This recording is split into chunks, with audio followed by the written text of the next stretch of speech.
Good evening, everybody. We are here for the Liberty Racing League's kick-off with the Daytona 500 tonight. We've got 200 laps on the books for tonight with the Legacy Gen 6 cars. These are a lot of fun, really loose car, really fast car. This is before they kind of knocked the power down, before they went to the modern Gen 6 that's in iRacing or even NASCAR for that matter. My name's AJ. I'm going to be your host for the night. I've also brought RJ, my co-host, with me. Say hi to the people, RJ. Hello. We're going to bring you all the action from tonight's race. Really excited to be here. My wife is actually in the event tonight as well, so we're going to try not to talk about that too much. But Robin. We've got a laundry list of drivers. Got a pretty good field. Looks like about 38 cars right now, 39 cars, I think is what we've got. It's looking really cool. It's going to be a good race. It's going to be a good field. I believe so as well. So a lot of varying skill level cars, very draft dependent. Like, you're going to need a buddy tonight to make this thing go fast. Oh yeah. You're going to see friendships made, you're going to see alliances made, and then you're going to see it all go away at the end. Yeah, you're going to see some really happy people at times and some really upset people at times. So, as far as the broadcast tonight, the Detail Shop has sponsored the Daytona 500 for Liberty here. They're the official sponsor of the Liberty Racing Daytona 500. The Detail Shop is the choice for all your vehicle needs, from basic washes to full ceramic coatings. And then our other sponsor is bshow.info. They are sponsoring the broadcast for tonight. bshow.info is your go-to destination for exclusive interviews with past and present racers, entertaining prank calls, in-depth wrestling reviews, and a wide variety of other engaging content. Dive in for a mix of sports, entertainment, and fun surprises. That sounds like a good time. Shout out to those guys for the sponsors for tonight. But got about 8 minutes of practice left. We should see. We got one losing it on the front stretch there. I was gonna say we got a few guys messing around with the rest of practice here. They are going through their drivers meeting currently. The one thing that I ask to anybody that's watching, we all get very passionate when we watch racing. As a driver myself, I get very passionate when things go down. The one thing that I ask is we don't point blame on drivers. I would appreciate if you keep that out of the stream chat for tonight. That is my only rule. Other than that, make some noise in the chat for these drivers. Let us know who your favorite driver is, who you're cheering for. But we're all here for a good time tonight, and yeah. So we try to keep the negativity out of the chat. That's all that I ask. Justin Bell, where's the car on the backstretch? I'm sorry to tell you, Justin, but this is not Sunday night. We are not racing fast car. But I'm just kind of looking through the times. I mean, they're cooking. They're doing 46 seconds around here, which is pretty good in a Gen 6 car. So look at that. Look at that gap between them. I mean, this is going to be some tight racing right here. Yeah, I mean, from the front to the back. I mean, you're to 20th place. You throw them under a blanket. Yep. So yeah, you really could. Yeah, it's going to be a tight one tonight. So I'm interested to see how the drafting goes. How a lot of these different drivers, you have all these different skill levels. Yes. So I'm interested to see how those different levels are going to look on track. Who's going to make the mistake? Who's going to save the mistake? You never know. Also true. Yeah. We'll get some things up here really quick so people can see what we got going on tonight. Like I said at the start of the broadcast, we got 200 laps on the schedule for tonight. This is the Legacy Gen 6 car. They do have 2 fast repairs, so that should help if there's somebody makes a boo-boo early in the race. Keep them in this thing. 3 sets of tires on the wall for these guys. We have 3 green-white checkers available. We're at 84 degrees on the weather. That's going to put the track tip at 100. Sun is going down, so expect to see this car tighten up. But while it's sunny, I got a feeling these guys are going to be walking all over the place because this does have a very, very short spoiler, as you can see off the back of Bob Leclerc's car here. They're only about 2 to 3 inches tall, so it's not like the other Gen 6 where you got 6 inches of spoiler. So it's gonna be very interesting to see how the car performs. I am not too familiar with this car, so I'm very excited to see how the car performs. I think it's gonna be a good race. I think there's so many interesting things here that it's just gonna be a good race. I will say, because I've driven this car a few times, I think mid-pack is going to be not the place to be. I say that because if you're middle of the pack or middle of a draft pack, this car is going to be extra loose. I really don't think you're going to have a lot of downforce, and at a track that runs this fast, drifting up in the corner is going to be an issue as well. Okay. I'm going to start thinking about some pushing lines. Oh, well, I will say these cars were always top lane dominant. Meaning, if you get a pack on the top side, they will pass the bottom side like they're standing still if you got the right pusher. And I see a couple of names in here that I've raced with before that if they get to where they're pushing, they're going to get gone. So, What's our SOF for the overall field for tonight, RJ? Overall, I think it was about 2.1 in total. Okay. So yeah, we've got quite a range of varying level here. So it'll be interesting to see who works with who's gonna be wobbly down through the draft. So about 3 more minutes till we get to qualifying. Not a lot of guys out on track at the moment. I got Rob Collier here. There we go. Now we can bounce around again a little bit.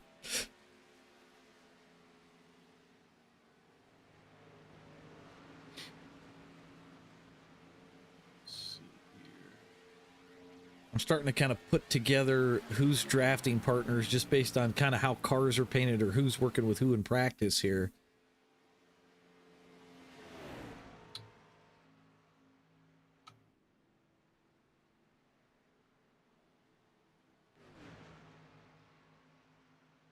Oh yeah, I remember the practice race that was the pole qualifier.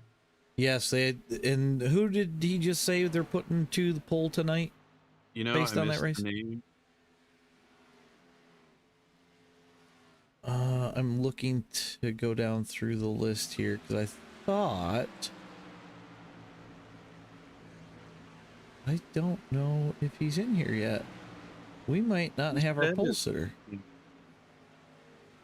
He did say his name. Because it should have been Clint Econologe. Yeah. And I don't see him in the session yet, unless I'm just blind. No, I'm not seeing him either. Very interesting. Yeah, I guess we'll have to see.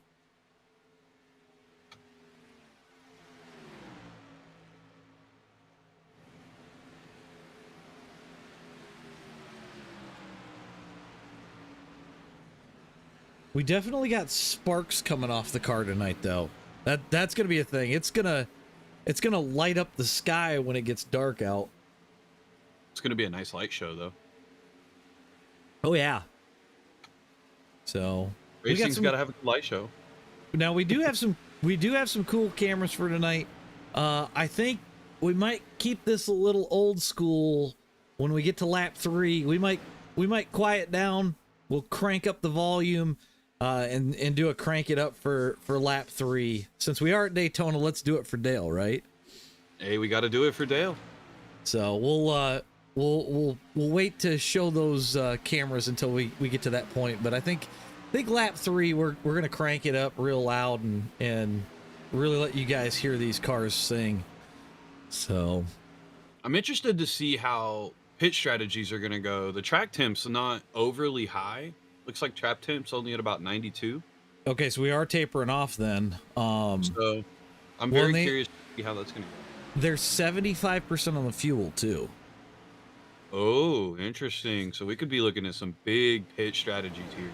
Right. Now I haven't run these cars as far as like a super long run kind of thing. But I know from running the non-legacy Gen 6, tire wear isn't that much of a problem. So I don't think we're going to see issues with tires. But I do think that, obviously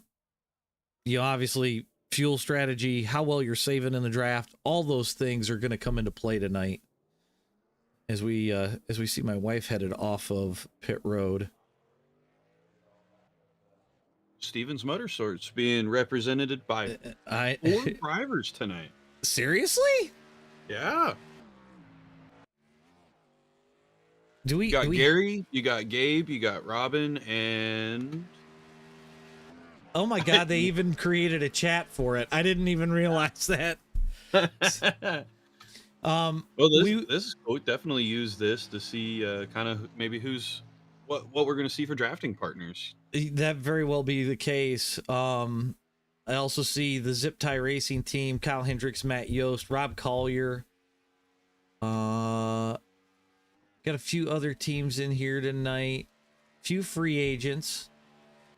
So we'll try to get interviews with some people as things unfold. We'll talk to people. Who knows if somebody winds up going to the infield care center? Maybe we'll see if we can't get their take on it a little after the crash. Try not to interview them.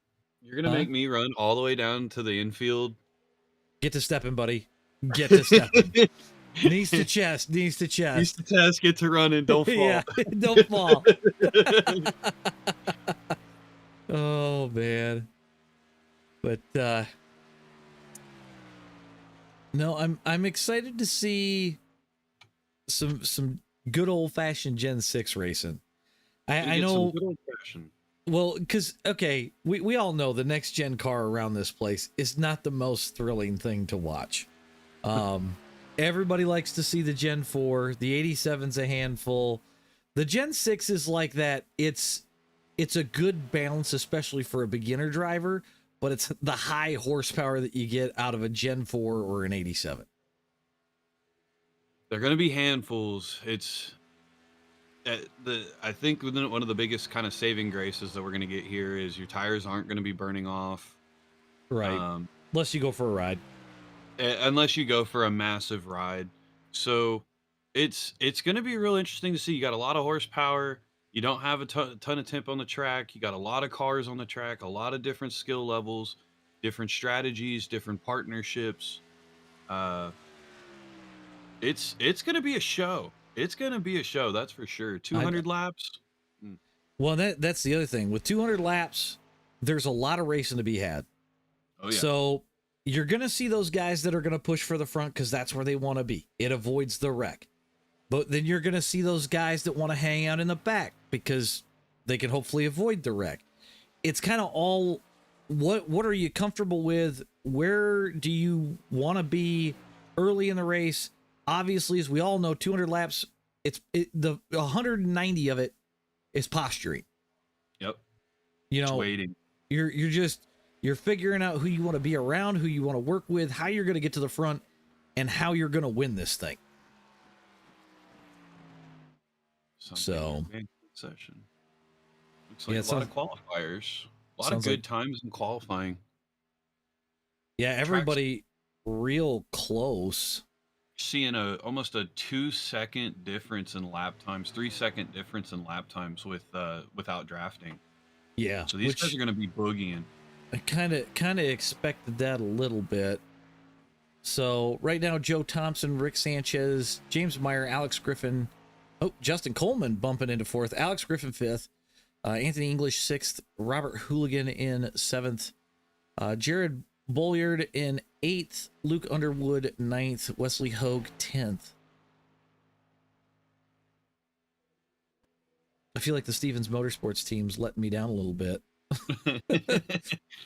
That's just because I'm not there. Oh, is that what it is? Okay. Yeah, that's all it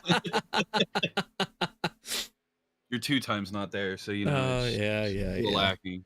Robin's really holding in strong though, sitting in 16th. You got Gabe down in 20th.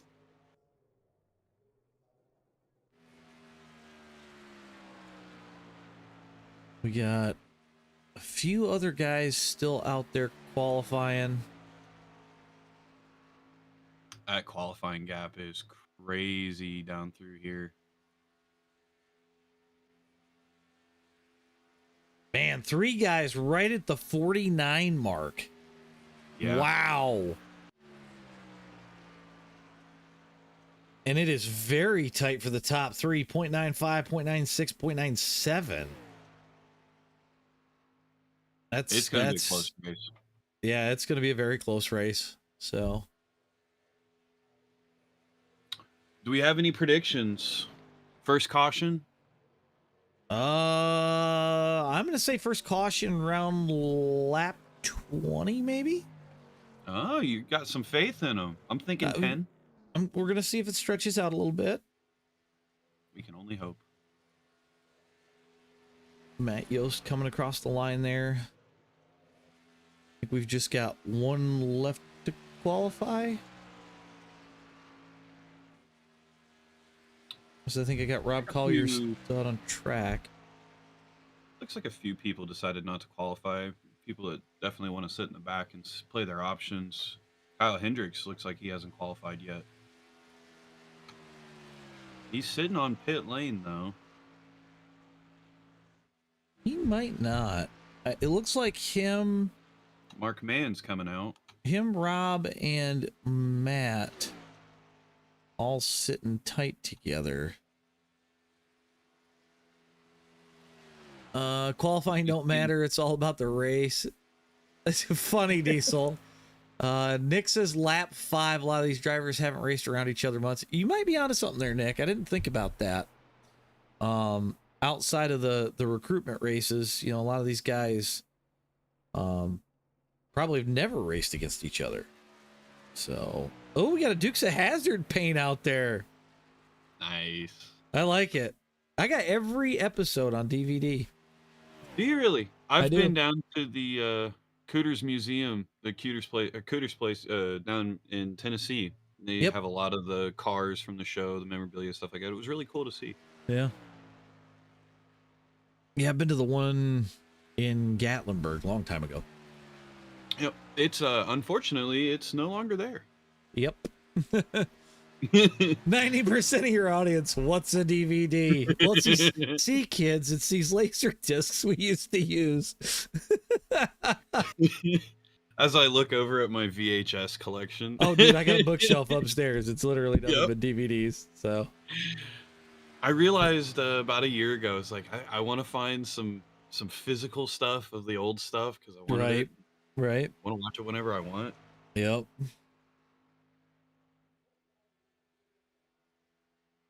All right, let's see how Mark Mann's first qualifying lap's gonna go. He's taking it easy. See if he digs in. Puts him to 26th right now. Looks like Kyle Hendricks also rolling off. Yeah. Starting off late. Yep. Might have been trying to burn some fuel, see if he can't get a little bit extra speed out of it. Run the top lane around. So this is going to be his first lap out. So I would expect the second lap to be much, much quicker. I'll be honest, I'm kind of digging on that paint scheme. Very interesting. The blue with the red and the yellow, it's really messing with my eyeballs. It's got old Pizza Hut vibes almost.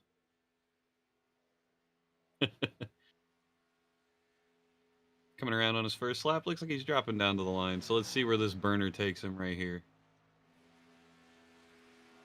34th on the first lap, which I kind of expected because a lot of guys will go all out. Some guys, they'll kind of baby that first one and really throw it down on the second. So Kyle's going to put it in for all the marbles right here.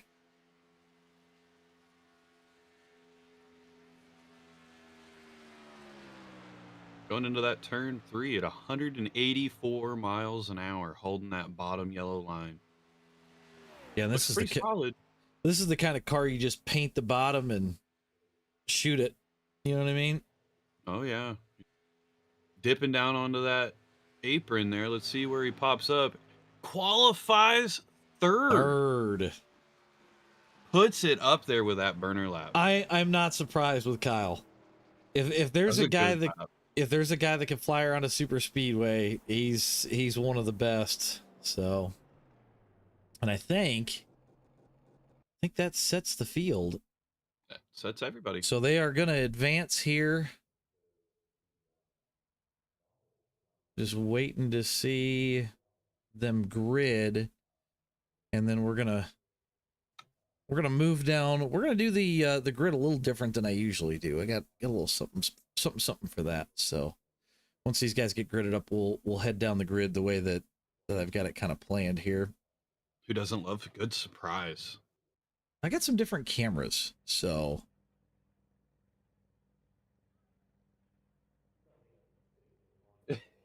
Gabe says he's going to make you proud, or he's going to go to the care center trying.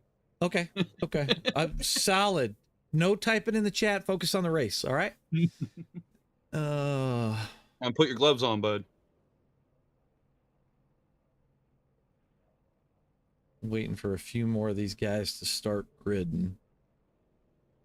Hopefully we can do this fast. We got 38 cars. I think I could do it before we get to the line.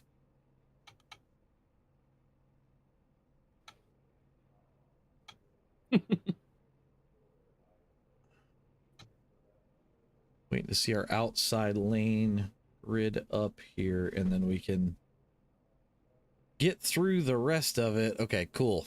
So we got Rob Collier sitting on a pole. Joe Thompson sitting second. Kyle Hendricks in third. Mark Keteman in fourth. Rick Sanchez fifth. James Meyer is not gridded yet. There we are. Sitting sixth.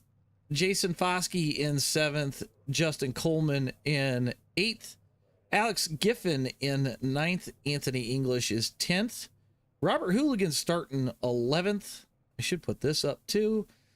We've got Matt Yost in 12th. Jason Stevenson 13th. Jarrett Bolliard in 14th. Luke Underwood is going to start 15th tonight. Bradley Brandon going to be 16th. Wesley Hogue sitting 17th. Taylor Laskowski sitting 18th. Roy Grandy Jr. in 19th. Donta McMullen in 20th. James Pileski in 21st. Robin Stevens sitting 22nd. Michael Ziegler 23rd.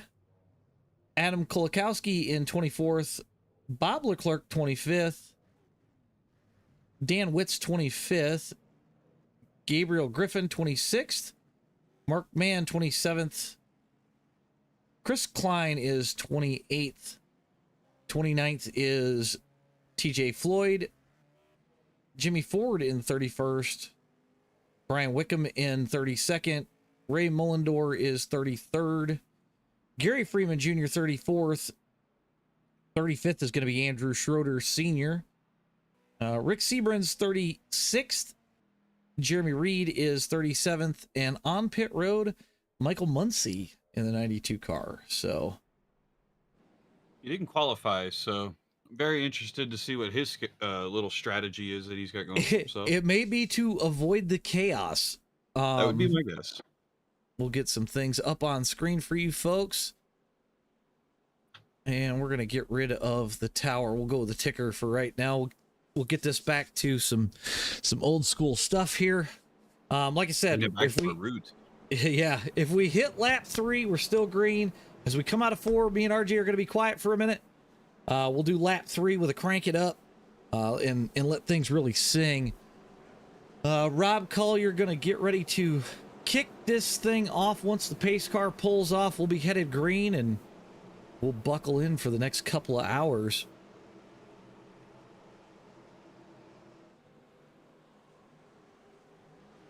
All right. Pace car is ducked off. Here we go. And we're going 2x2 as we head down into turn 1. We'll see if my prediction holds correctly here. Getting a little bit of fan out, but everybody kind of staying in line. Everybody gets through turn 1 just fine. See a couple of cars. Looks like Matt Yost looking 3 wide, but decides against it in the back. Starting to see how important those drafting partners are. Yep. Got a few people. Got one pulling off on the bottom back there. I think we're going to be okay. Rob Collier continues to lead. His teammate, Kyle Hendricks, behind him. Got the 29 on the high side of Joe Thompson. But the momentum is definitely with the boys on the bottom side as they have Rick Sanchez in the 5 car with them. Starting to see a little bit of stringing out, which is good. 38 cars on track. You kind of want to see it. Definitely a nice string of cars. Definitely nice spaced out. Everyone looks like everyone's given a little bit of space. You got some doors getting hit. You got a front end getting clipped here and there, but still pretty clean. Clean so far. All right. Well, we're going to come to lap 3 here. I'm going to crank up this screen audio and let you guys hear these cars really scream. And we'll be back with you at the start of lap 4.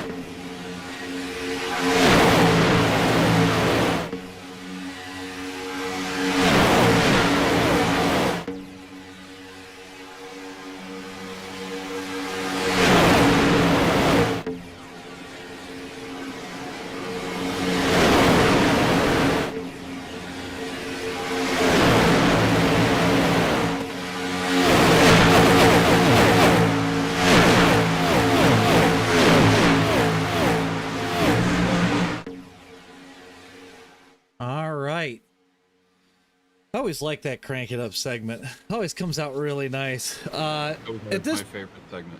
Right? I really like that digger cam. Rick Sanchez is going to be your leader at this point. He's got it out in front of, looks like James Mayer on the bottom side.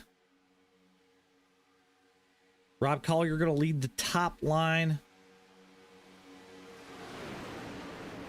We've got a few movers and shakers so far. Bob Leclerc down 12. Highest gainer so far in the field going to be Jeremy Reed in the 94 car. So we'll see if that continues to go. Door to door as they head through 1 and 2.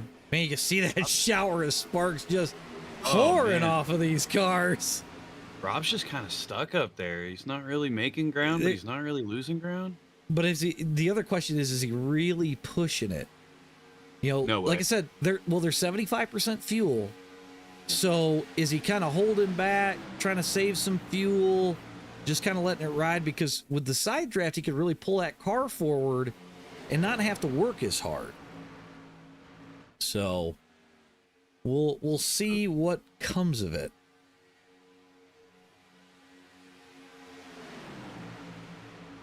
Through lap 6. I did say lap 20, right? Pretty sure I said lap 20. Something like that. A little bit of a gap there to that back pack. Yep, we're starting to see a little bit of separation right there in the middle. Looks like about 20th or so.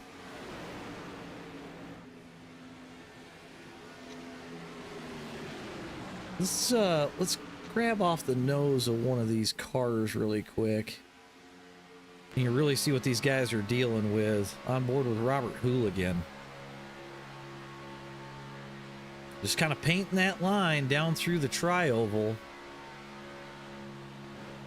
Line is your friend. As they come up on the lap car of Michael Muncy. He did start on pit road, so at this point he's gonna hope to see a caution, would be my guess. Lap car is gonna stay to the bottom. Ballsy going down there on that apron. Looks like he got her slowed up and set pretty good, so. Did a nice job on that. Yep. Looks like everybody's being nice and respectful. This is what you want to see when it comes to pack racing. Especially with a 200 lap race. Oh, yeah. They very much understand. Rick Sanchez continues to lead. Rob Collier still hanging out there on the outside, not really pushing it. Ooh, we get a little... scoring him. Yeah, we got a little bit of a drift there in the corner. Like I said, these cars are looser than the other Gen 6s. So with the car on the outside, are we seeing a little bit of side pull and that car start to wobble? You know, is it just kind of losing where you're at? I'm not 100% sure. Definitely looks wobbly going in between the turns. You're going 1 to 2, 3 to 4. You can definitely see that side draft make that car wobble. It's going to be interesting to see if that affects tires, if that affects strategies at all, pushing orders with these guys maybe they have in their heads. What are the temps like in this car? Do they overheat? They pop? They will. They'll get there, but it's kind of like the other Gen 6. Like you've got to pay attention when you're pushing, because if you don't, then obviously you run the risk of blowing the motor up. And I mean, okay, if it happened right now, you're going to learn something. You still got 2 fast repairs. I personally would rather not have to use the fast repairs, just in case I'm, in a wreck. You want to kind of avoid any of that nature where you have to use it. So I like to play the game of I don't have one. It's a good game to play. It keeps your it kind of keeps your nerves down a little bit. You don't necessarily want to shove into a situation, so you're a little bit more patient. Right. Keep right. it. You might use it later. Exactly. Bottom lane getting a little bit more momentum out of the corner. Rob's falling back just a little bit more there in the pack. Top 10 as we run: Rick Sanchez, Rob Collier, James Mayer, Kyle Hendricks, Jason Foskey, Alex Giffen, Joe Thompson, Robert Hooligan, Mark Keeteman Jr., and Matt Yost, your top 10 so far. And we've got a group of about 20, and then we get a little bit of a break. Where did I see that? Back to the 89 of Chris Klein, sitting 28th. So there's just a little bit of separation there. That back of the pack works together there. They all tighten up. There's a chance that he can catch right back up. I don't even know if they really need to tighten up that much. Woo, one getting out of line there in the back. I think they're going to be okay if they ride there.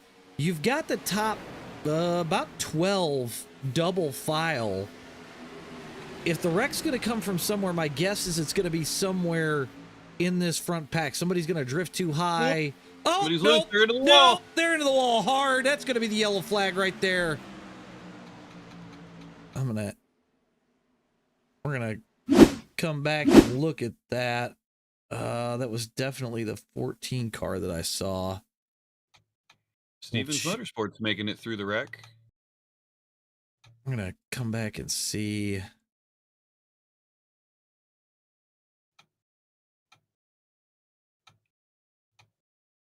Somebody gets loose right here.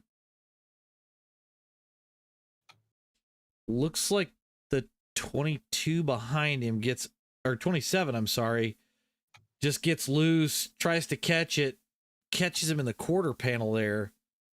They're going to drift for the wall hard. See if they collected anybody else. I don't think they did. Oh, man.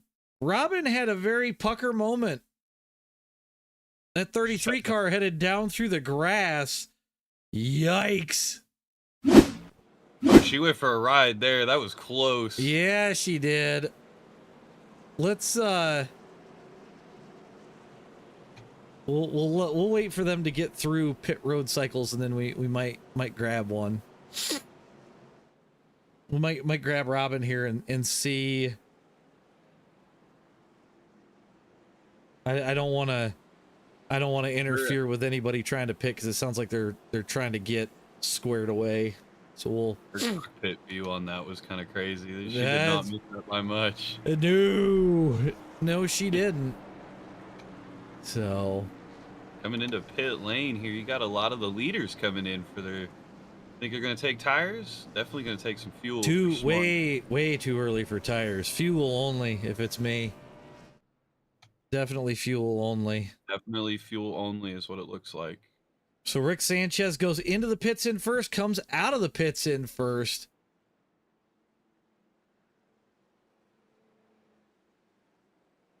Oh, we got a Rob Collier fan in the chat. And a Rick Sanchez fan in the chat. How about that? You got fans, boys. You got fans. Let's put them on a show. Yep. All right, let's grab her really quick. We're in the production trailer, correct? Yes. All right. Well, you survived the first earth-shattering moment of the race, not by much. Not by much. I'm assuming you just got hard on the brakes there, and then aimed for the grass. Okay. I did. Okay. Well, how you feeling? How you feeling? Good. Yeah, I'm feeling a little confused, but yes, I'm feeling fine. Okay. Perfect. All right. Awesome. Yeah. I mean, the race look like it's going to start coming to you soon. I mean, where we got you right now? We got you 26. You're down 4. Yeah, I'm just chilling. Okay. I'm How's just the waiting car until feel? like way later. Okay. The car is fine. We've only gone almost 14 laps, and my wrists are killing me. So it's a little hard to handle, but it's Stop. fine. You should probably stop death gripping the wheel. I'm not. Okay. All right. Well, I'm going to send you back with the other goons down in the Stevens Motorsports chat. So, Okay, thanks for checking on me. keep digging. I figured you're probably having a heart attack, and maybe we'll talk to you later. Okay. Good luck. All right, that was the wife, everybody. I had to check on her. I'm sure she probably had a Code Brown moment. I'm sure I'll hear all about it later, but Absolutely. It was a close one. who else do we got? You know what? Let's talk to our league owner here really quick. Hey Wes, it's the boys of the booth. You got us? I do, as we're wrecking here on pit road. Oh my God, Oh no. that's fun. Yeah, put me back in the room. Yep.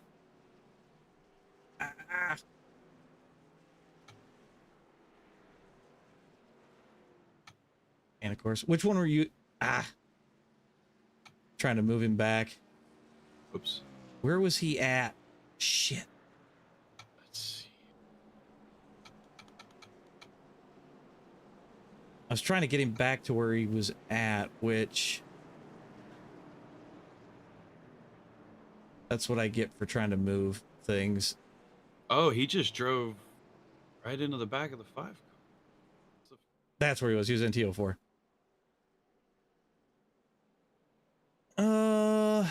All right. Well, we'll try to get a word in with Wes here a little bit later.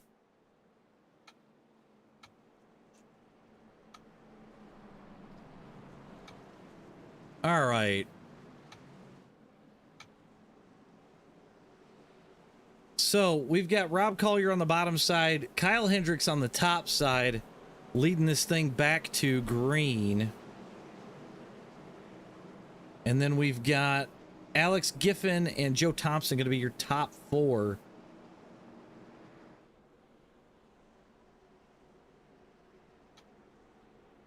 Looks like we've still got lights on the pace car, so it looks like we're going to have one more lap.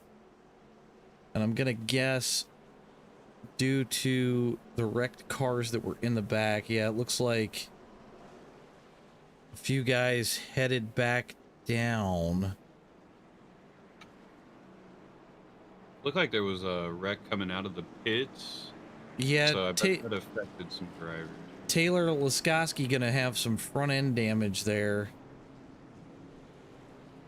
Looking to see if Wes's car. He is on pit road. He's got some front end damage as well. Looks like he's gonna wait on that fast repair, so definitely I commend these guys for doing what they just did there with the wreck there off of pit road. We extended the caution just that way those guys could get stuff fixed and not take them completely out of the race. So It's always a little bit of a refreshing moment for drivers. Take an extra second, get your breath. Right. Well, and, I mean, we've seen it in races that we've run before where come out of pits and somebody spins or somebody stops and, you know, there's a wreck and it's like, oh, God, what do we do? Do we just get things rolling? So props to league admins. I think that's really cool that they extended the caution so those guys could get some damage fixed. So Nothing more disheartening as a driver coming out of a caution pit stop and you accidentally spin it or something. And right. We got a lot of racing left. We're only 15 in. You know, I don't think taking a fast repair right away is probably the way to go. Fix the damage. Hopefully get some cautions. Get back on the lead lap. Oh, you're definitely going to get cautions. 200 laps. Oh, yeah. Stamina can start to drop. These guys are going to start getting tired. Yeah. They're going to start cramping up. Robin was talking about her wrist bothering her. All right, we're about to go green. Rob Collier going to start this thing. on board for the restart. Taking a look off the back of that car, and I'm not surprised. Kyle Hendricks is right there with him again.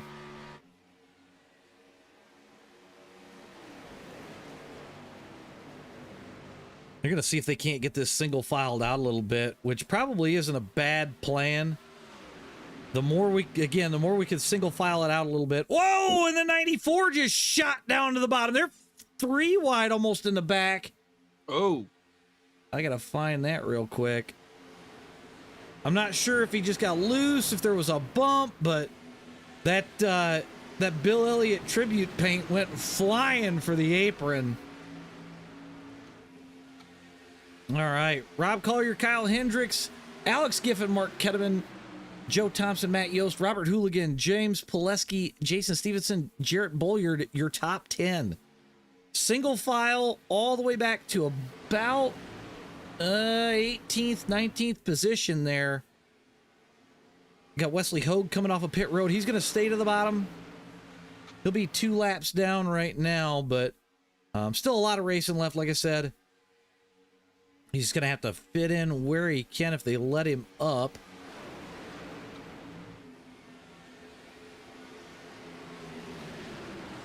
Looks like they're coming up on, leaders are coming up on a lap car coming out of the pits. Yep, they just went around him there. Rob leads at the line. Kyle Hendricks sitting in second.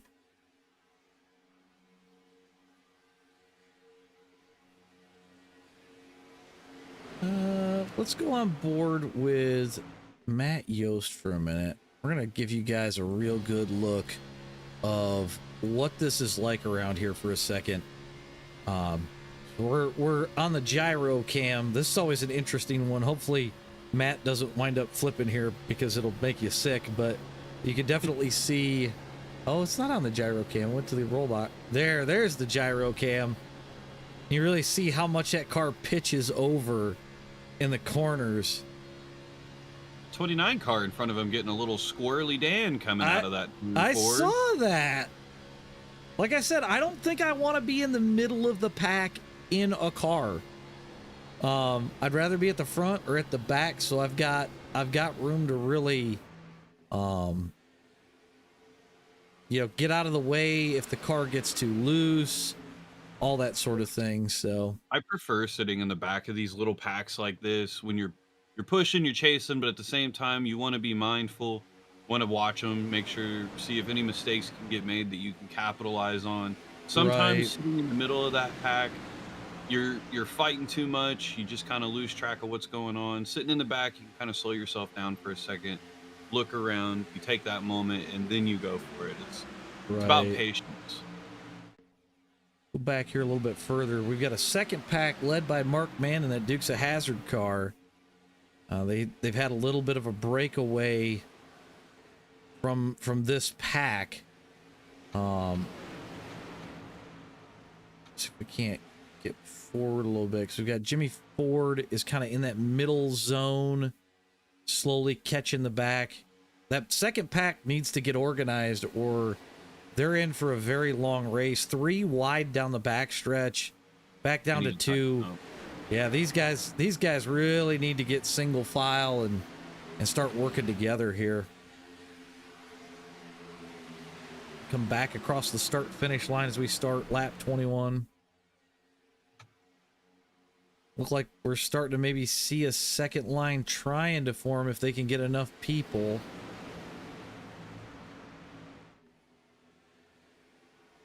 I don't know. I think you're going to see that 2 wide kind of hold off for a little bit. I think they're going to stay single file and play their options. See, I think what'll happen is it'll go single file until somebody in about the middle of the pack gets sick of checkups, and then they're going to shoot to the outside, and we're going to start to see a second line form.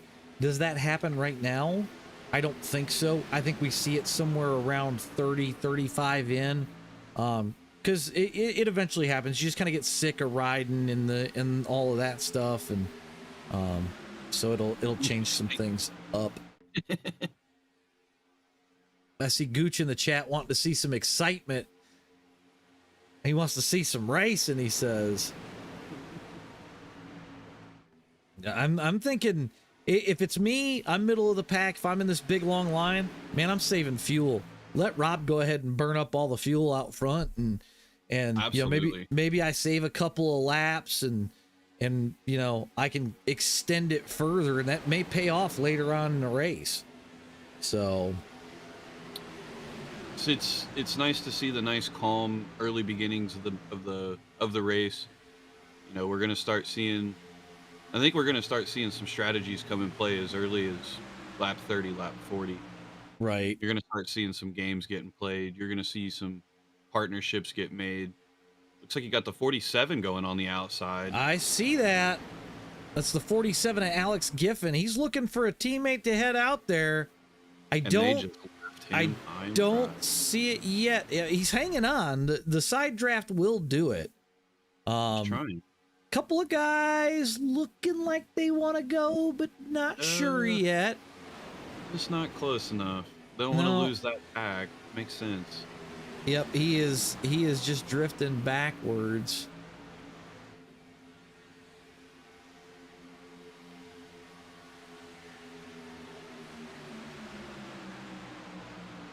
He's trying to stay with that 70. He's side drafting. Yep, and there's He's got 93 to get up behind him. There's a kind of a 2 wide situation back here by Robin. We're actually 3 wide down through turn 2. Robin gonna hold the bottom. 49 of TJ Floyd trying to get something going on that high lane. Not sure that it's gonna do much right now with only 3 cars. He's probably gonna need 1 more up in front of him. And then Gary's not up on him as much as he should be, so he'll get a little bit of a pull here. Yeah, we'll go back towards the front. Still single file off of the tri-oval and down into 1. That 47's really dropped back off. Yeah, Alex Giffen definitely dropping. Not crazy, but you know, it's still early. I wouldn't stress too much. Maybe he'll get a taker and they can get something going on that outside lane, but as of right now, not much. I want to check the delta from Jimmy Ford up to Michael Ziegler. Or actually, we got to go to the 04 now to Ziegler. Oop, on the wrong direction with that. Good Lord. So it looks like the gap is shrinking now that they've started to get single file. They're pulling them in 10th here, a 10th there. Actually, we're seeing it go the other way at this point. So it's stretched out just a little. Up to 2.3.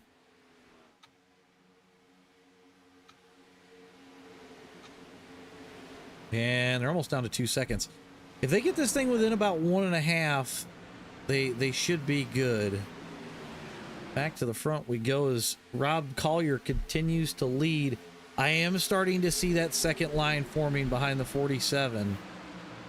You'll catch it right there. There's about 6-7 cars in that outside lane. So we're starting to see guys want to get a little racy. Looks like that second line will fall in as long as they keep doing what they're doing. We're about to put the 18 of Gabe Griffin a lap down. Gabe gonna send it high. Smart move. That low lane's gonna be moving fast. Hopefully he can grab the draft somewhere. Not go too many laps down. I did see him go flying through the grass to avoid that wreck, so I'm curious. Maybe he might have a little bit of front end damage that he didn't go and get picked up. I don't know if he was in that wreck coming off of pit road too. I guess we'll find out a little bit later. We'll talk to him. Into the wall. Get a chance. Into the Oh wall, God, that's not what you want to see. That's he kept it clean though. Yeah, that's not what you want to see, because you want to have him grab that draft, stay in it, and hopefully catch back up. Not go too far down. He's got that second pack hunting him down. Yes, we do. Which even if he grabs the second pack, it's still not that bad. Like I said, he's gonna have that lucky dog when that caution comes. He is a lap up on Wesley Hogue in the 38. So hopefully he can keep it moving, stay out of any trouble. Hopefully get back on that lead lap. Starting to see that second lane grab momentum. Now they're starting to move. Yep, they're Little by little. starting to get organized. You got these front four cars kind of separating themselves just a little bit. Yep, not wildly, but there's like a 4-pack, a 3-pack, and then you've got the 2 wide situation behind them. The 93. Yep. 93 stepped out. He says, I want to go to the front.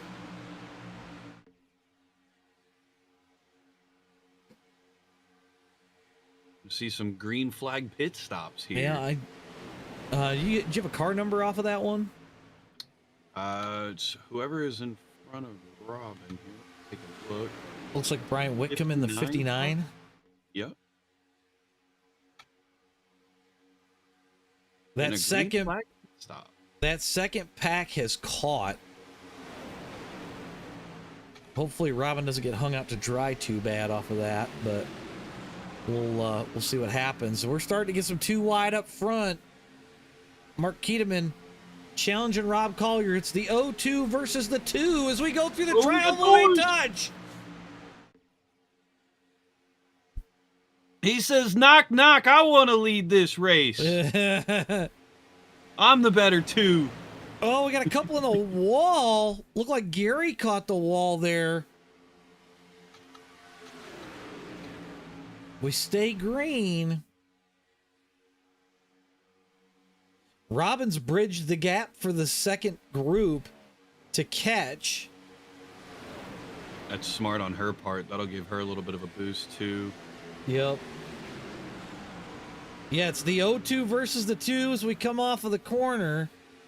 Got the 13 of Ray Mullendore just ahead of him. He's going to swing it high and let these guys pass on the bottom. Can he keep it off the wall? Hopefully he can pack right in there in front of Gary. Oh, they're 3 wide, Doran. Everybody keeps it rolling, so that's impressive. Very impressive. Brian Wickham just coming off of pit road. He's going to have to blend in at some point. Still 2x2. We got a little bit of a gap to a second pack now. Go off the nose of Gary Freeman for a minute. He's going to pull these guys right back to him. You can see that car just dancing just a little bit in that tri-oval. It's like driving an 87 around here. Oh, they're wheeling these cars. That they are. Got Brian Wickham coming out of the pits now. Looks like he took some tires.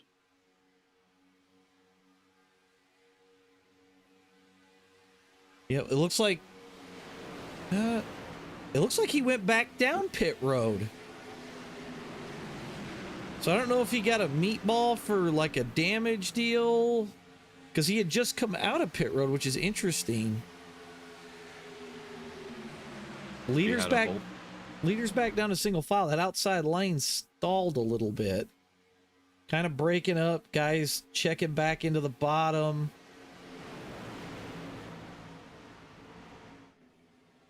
Oh, Diggs, you know how we do. We always do 87s around this joint. I got more wins here than I do at Talladega. Show off.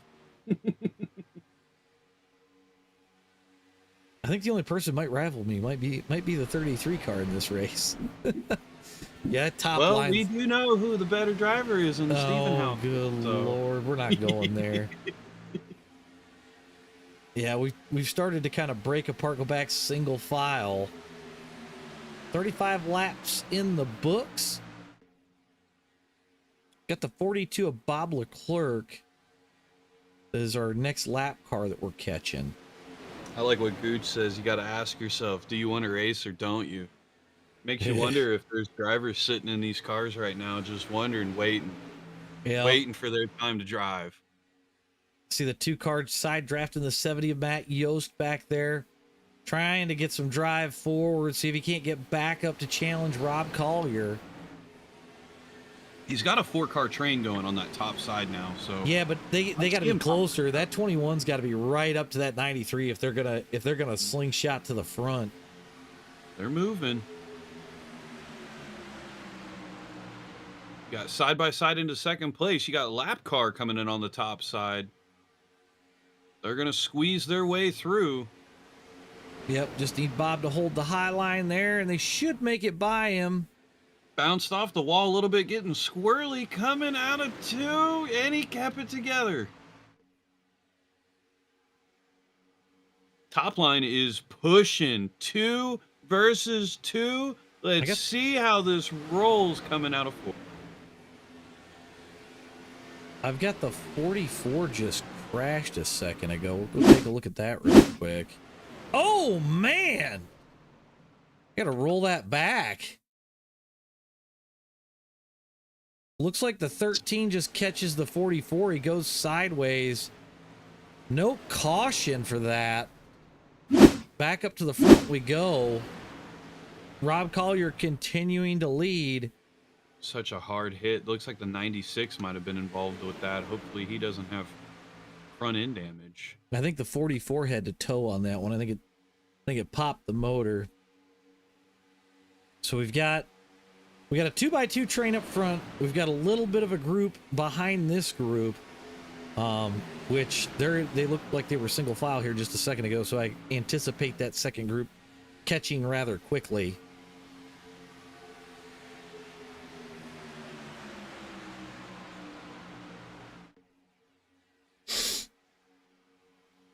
That's going to put the 2-car Mark Keteman up to the lead. They got a good train going on that high side. If they get the drive off, it'll definitely be faster.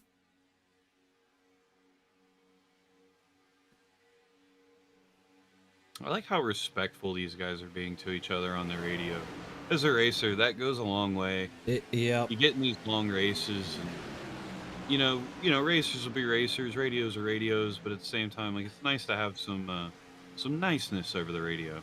Well, and especially with 200 laps, now is not the time to make an enemy. Exactly. Man, it is a battle of the 2s up front. My God. Rob doesn't want to give it up. Mark keeps trying to take it. A 93 car with a little bit of a bobble coming in, into that 2 there. Kind of separated himself. He's pushing himself back in. You got a nice little bump coming down the backstretch. Going to shove him clear into 3. He wants that 02. He wants Rob's number, and he wants to take it right now. I think he's trying to say that he's the better 2 because he doesn't have the 0 in front of his name, in front of his number. I think that's what he wants to say too. Yeah, that 4-car train on the top is definitely working. I'm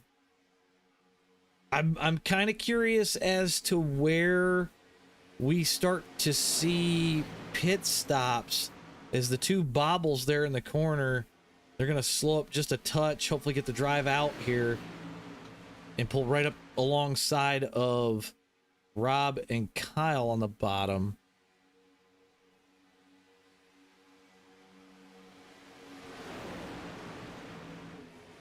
Got the 59 of Brian Wickham coming back down pit road. Didn't see where he hit anything, so I don't know if he's got some damage from brushing the wall earlier or what we've got going on. Hopefully he's not having a hardware issue. Yeah, that would be bad too. 41 laps in the books. Keyed him into the outside to the lead. Collier going to come back because he's on the bottom. I hear Looks like you got Gary coming in for a green flag pit. Robin as well. So some early pit stop action.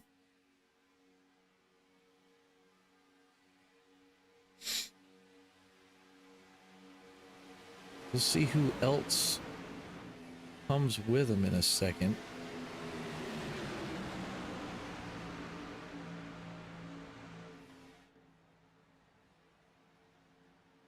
Still watching this front pack here. It looks like We've got the 2-car has dropped back. That 4-car train on the top is just kind of stalled a little bit. Gary spun it on pit road entry, so the front of his car is damaged.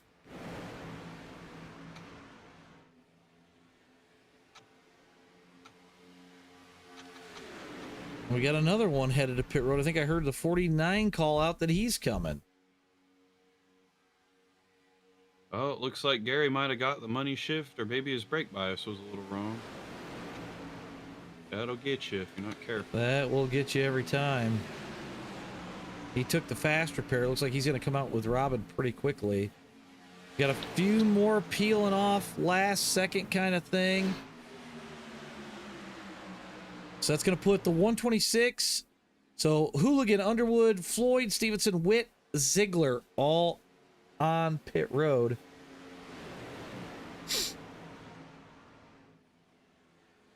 You got the 15 getting ready to head down pit road, which means the O2's probably coming as well as the 70. Robin going to hold the bottom as that group comes around her. Hopefully she can grab the draft, get that car moving, get up to speed, and hopefully come back around on these guys.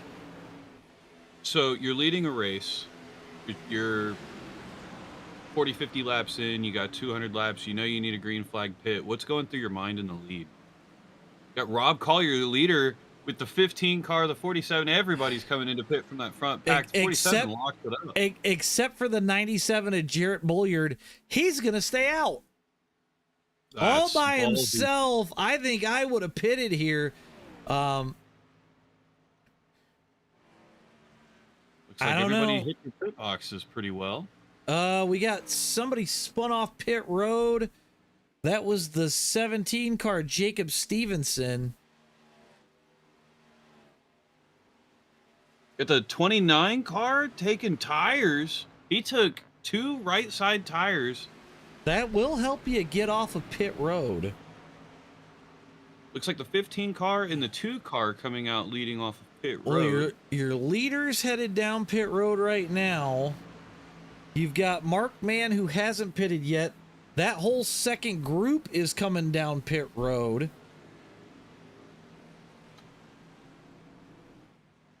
Oh, James Mayer's blown up Oh no. as he would have inherited the lead.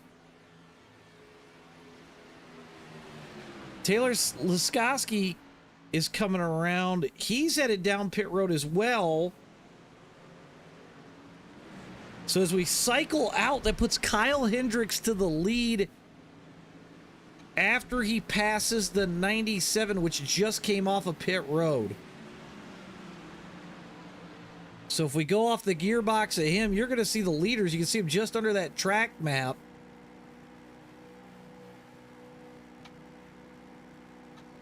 Yep, you see the leaders on the bottom there as we come off of turn 2. He's got to start banging gears to get that thing to speed. They're coming in a hurry. They are on a mission. Yep, they're going to just freight train right around. I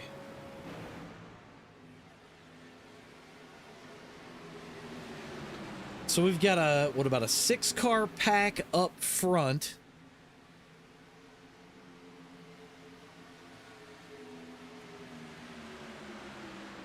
And we're going to see...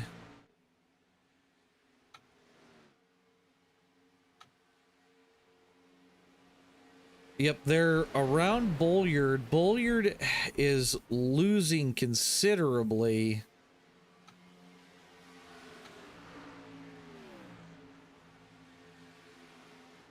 Alex Giffen about 2-4 back from Bulliard.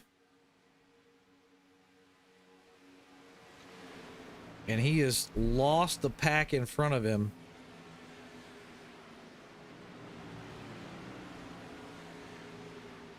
All right. Back to the lead. leader's got some lap traffic ahead of him. Let's see kind of how that goes into turn 1. Yep, that's going to be the 27 of Donta McMullen.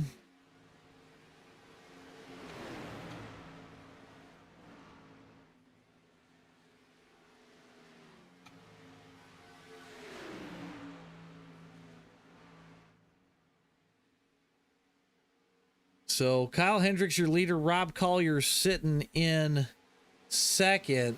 Mark Keedeman in third. Joe Thompson fourth. James Pileski fifth. Justin Coleman is going to be sixth. That's going to be your top lead group here as we get ready to go around the 27 on the high side. Let's check some stuff a little bit further back. Jared Bolliard still hanging by himself as the second pack with TJ Coleman and those guys. Oh, and they door as they go into one. So we've got TJ Floyd at the lead of this group, Alex Giffen, Matt Yost, Robert Hooligan, Adam Kolakowski, it looks like Roy Grande in 13th for this group. So if we go here, show the delta to Bolliard, he's 1-4 up. These guys really need to get in line if they want to have a shot at this.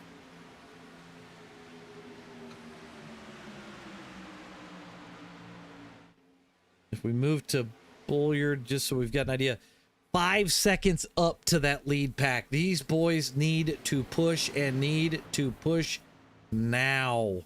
It's time to go, boys. Yep. TJ Floyd gonna come around. They are slowly catching. They need to get back single file or that other pack is going to walk away. Kyle Hendricks continuing to lead with Rob Collier in tow.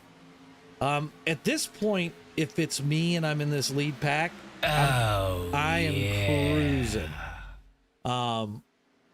I don't think I'd really push it. I wouldn't go too wide. I'd try to leave it, you know, as fast as we can go around this place, and try to get away from that second pack, because now you've got that second pack organizing.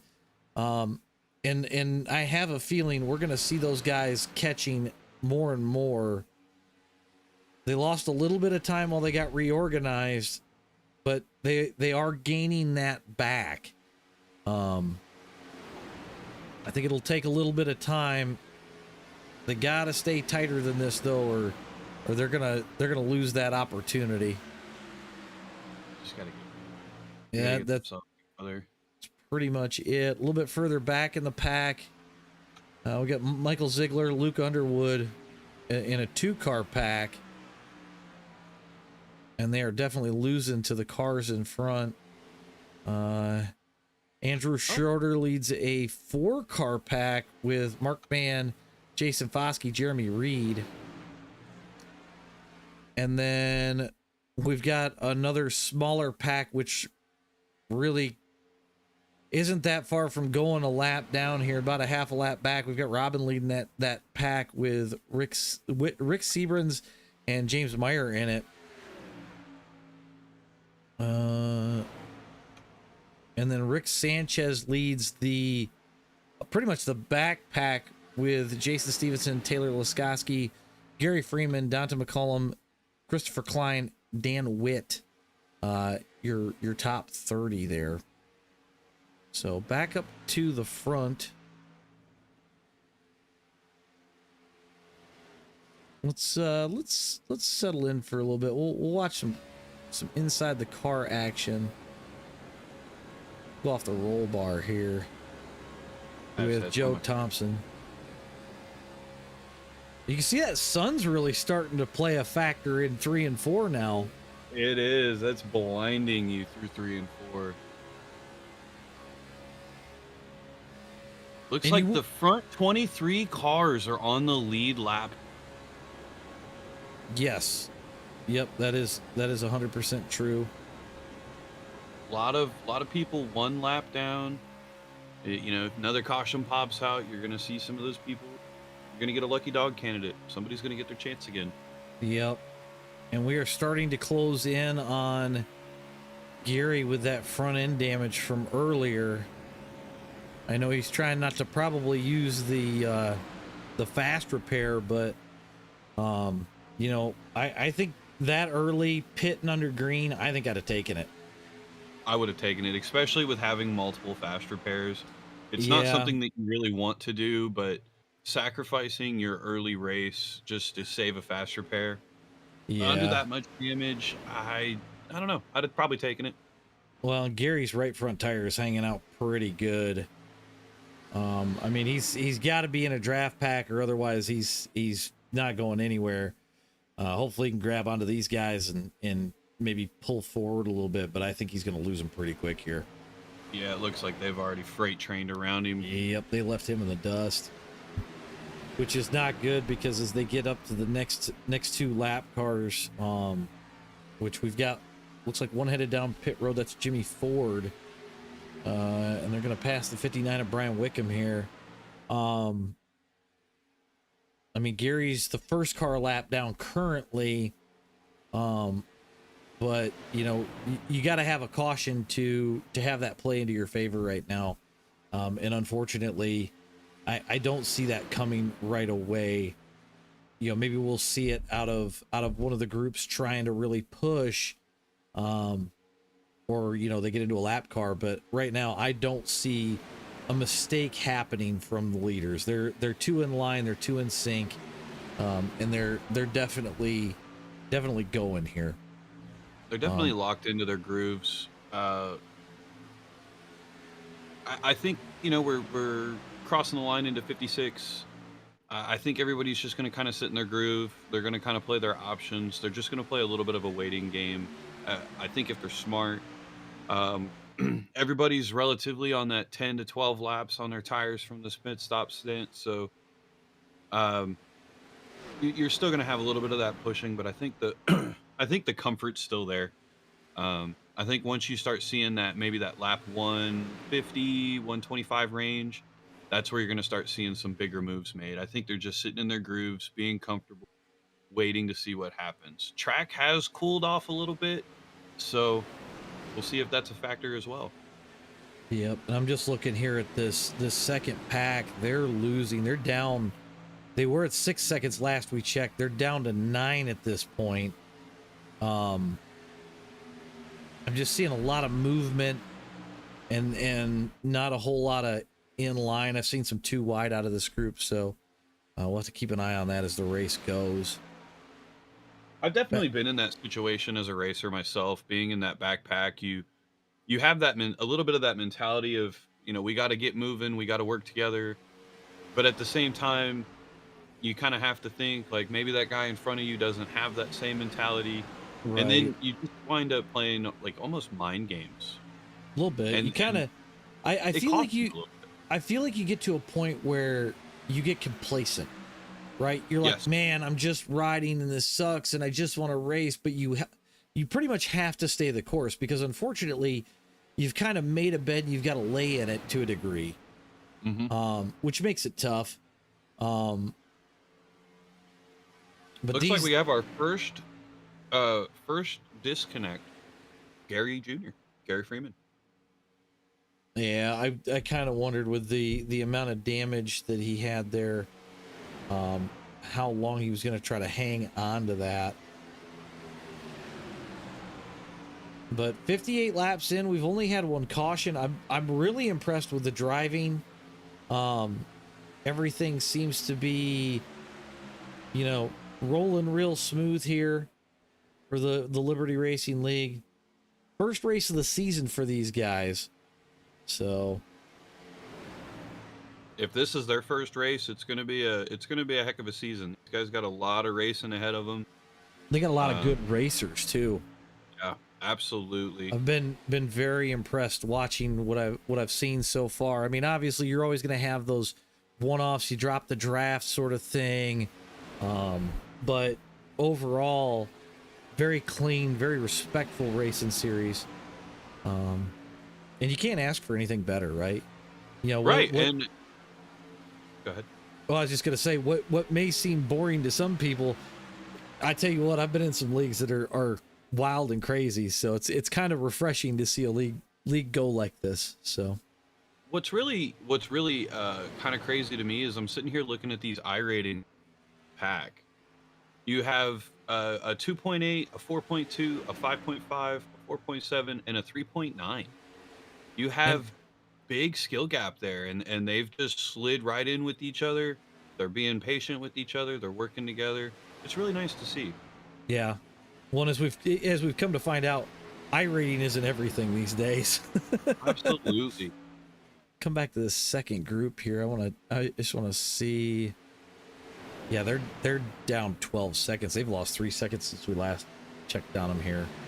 And I think a lot of it has to do with that gap, but behind the front two, I mean, they're hemorrhaging time right now. Ooh, as the 45 gets a little loose there, coming through the tri-oval.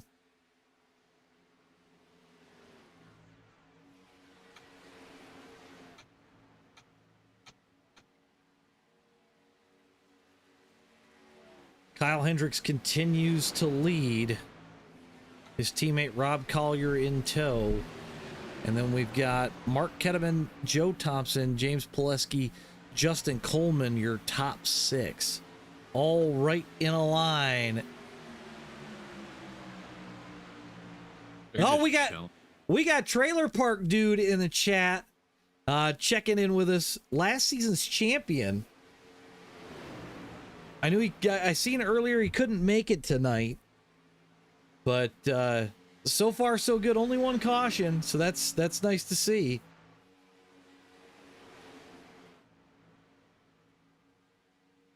Ron, you speak of this Ted Hitchcock like you know him or something. I guess I'm missing out on the joke. I've heard of him. It's a guy I've seen in a couple officials. He's really ripping around in that ARCA series right now.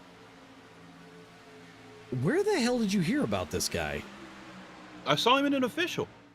Okay. And when I was in the official, there were just people just talking about him like, oh my goodness, it's Ted Hitchcock. I was like, all right, this guy must be somebody. I watched him race. He's a solid racer. Weird. Okay. All right. Might be a good competition for you in those 87s. Okay. I guess we'll see him when we see him. So, I mean, the pecking order is still the same. We haven't really moved much. We'll go back and check on this second group. Robert Hooligan making it to the front of that group. Maybe they're going to try something different, see if they can't get something going. It makes me wonder if they're starting to realize, like, hey, guys, this is... Yeah. Oh, God, we got one loose in the corner. We got them! Jesus, that's the caution. You got a car number on that? I'm looking for it right now. Give me 1 second. Okay, I'm waiting for my software to catch up here. The 27 got loose.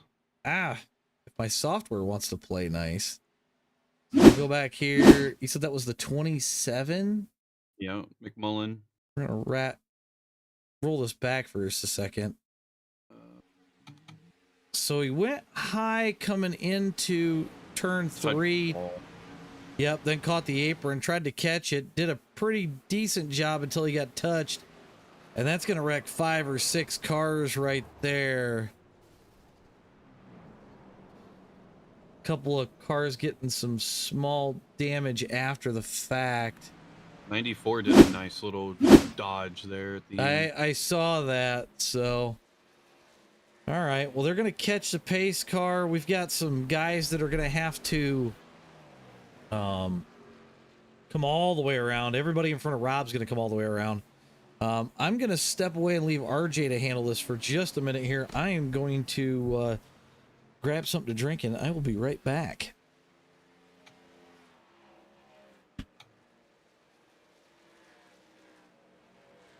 So what do we think of the race, everybody? How are we doing? Are we settling in?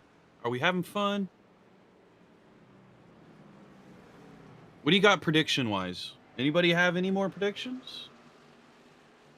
Who's your pick to win this race? We've watched them run clean. Kyle, Rob, Mark. Everybody's running clean. Any predictions?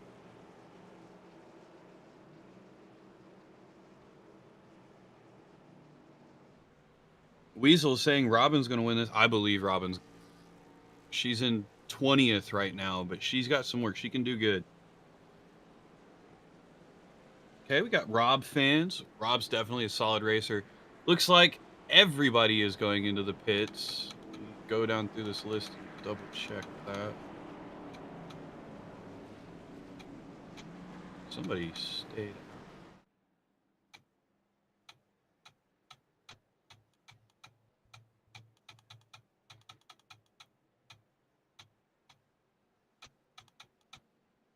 Everybody's taking advantage of this pit. Looks like Christopher Klein and Brian Wickham did not pit.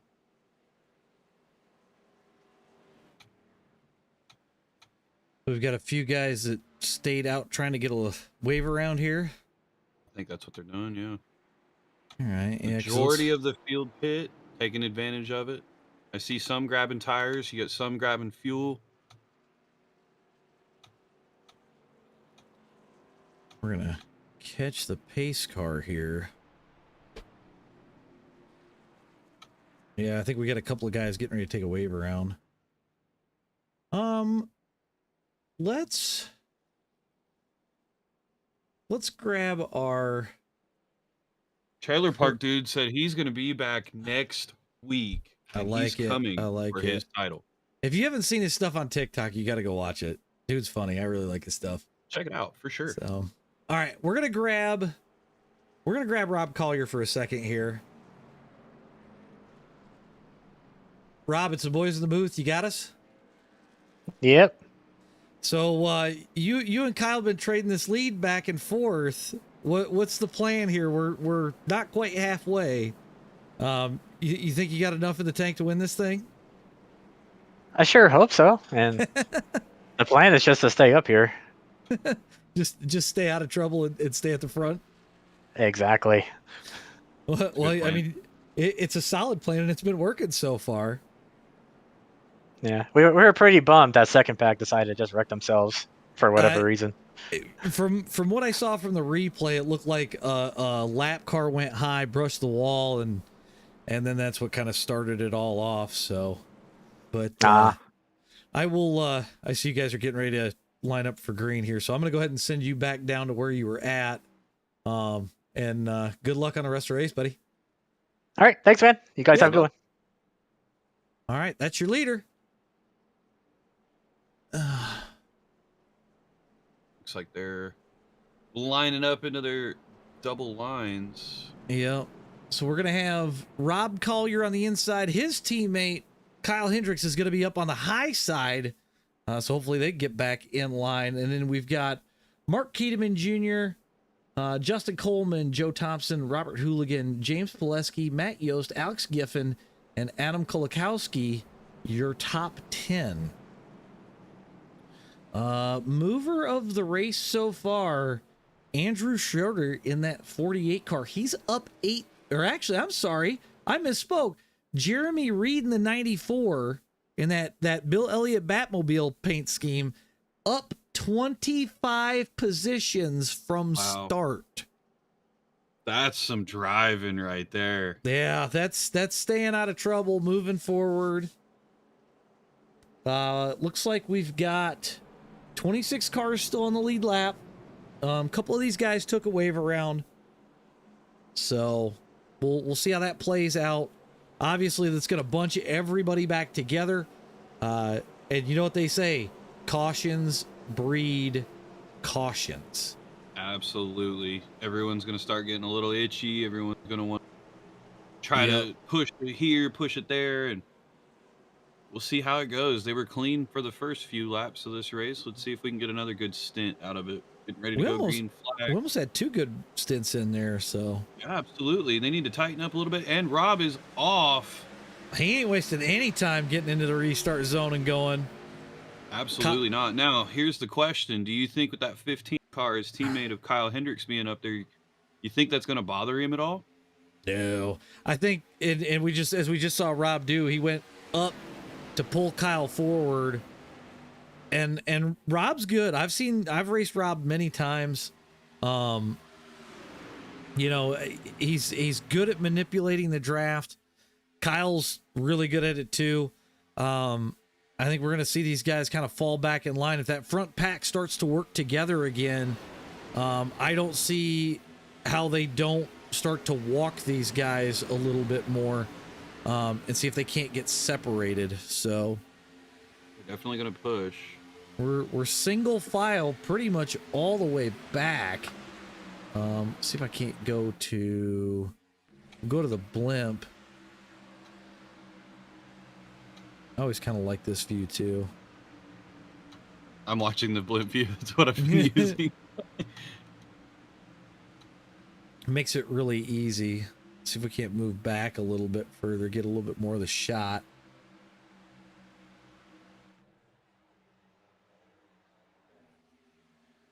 Got a little bit of drone cam action.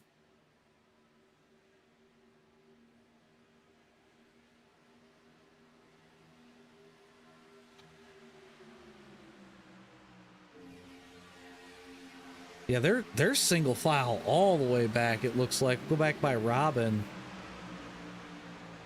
Yeah, everybody pretty much single file. They've broken away from it. A second pack back there, back by Mark Mann. Trying to see who's where. I thought I seen the 13 car in there, but I guess I missed it. But They're getting a little argy-bargy back here around that spot. yeah, they're 2x2 in the back. Oh God, Always Gary, that's never a fun time, man. Hopefully you're okay. Said he had to shut it down because he got the spins for no reason. Oh no, hope you're doing all right, buddy. Gary Freeman, everybody. Eat some food, drink some water. Yeah. It's also probably because it's hot. I was talking to Gary before the race, and he was talking about how it was 78 in his house. So he was trying to get it cooled down before he went racing. So I'm sure that Gary probably did not help. No, Gary and I live in the same state, and I can tell you, man, it was 95 to 100 degrees out here today. A lot of humidity. It ain't better in Michigan, I can tell you that. My God. And that goes for anybody. Chat, racers, everybody. If you make sure you drink some water, eat some food. Yes, 100%. Make sure you take care of yourself a little bit. AJ and I, we start our days every day with a little bit of water. Never really hurts. Never hurts. Collier continuing to lead. Mark Ketterman right behind him. And it's basically the same top six all over again. Yeah, we're seeing a repeat of that same top six, but I'm liking that this the pack is much bigger. They're all single file. Everyone kind of spread out, giving them room. You know, I can see from start all the way back. It looks like I can see almost all the way back to Robin's car there. And they're all pretty trucked along here. Yep. I think they're going to stay in that groove.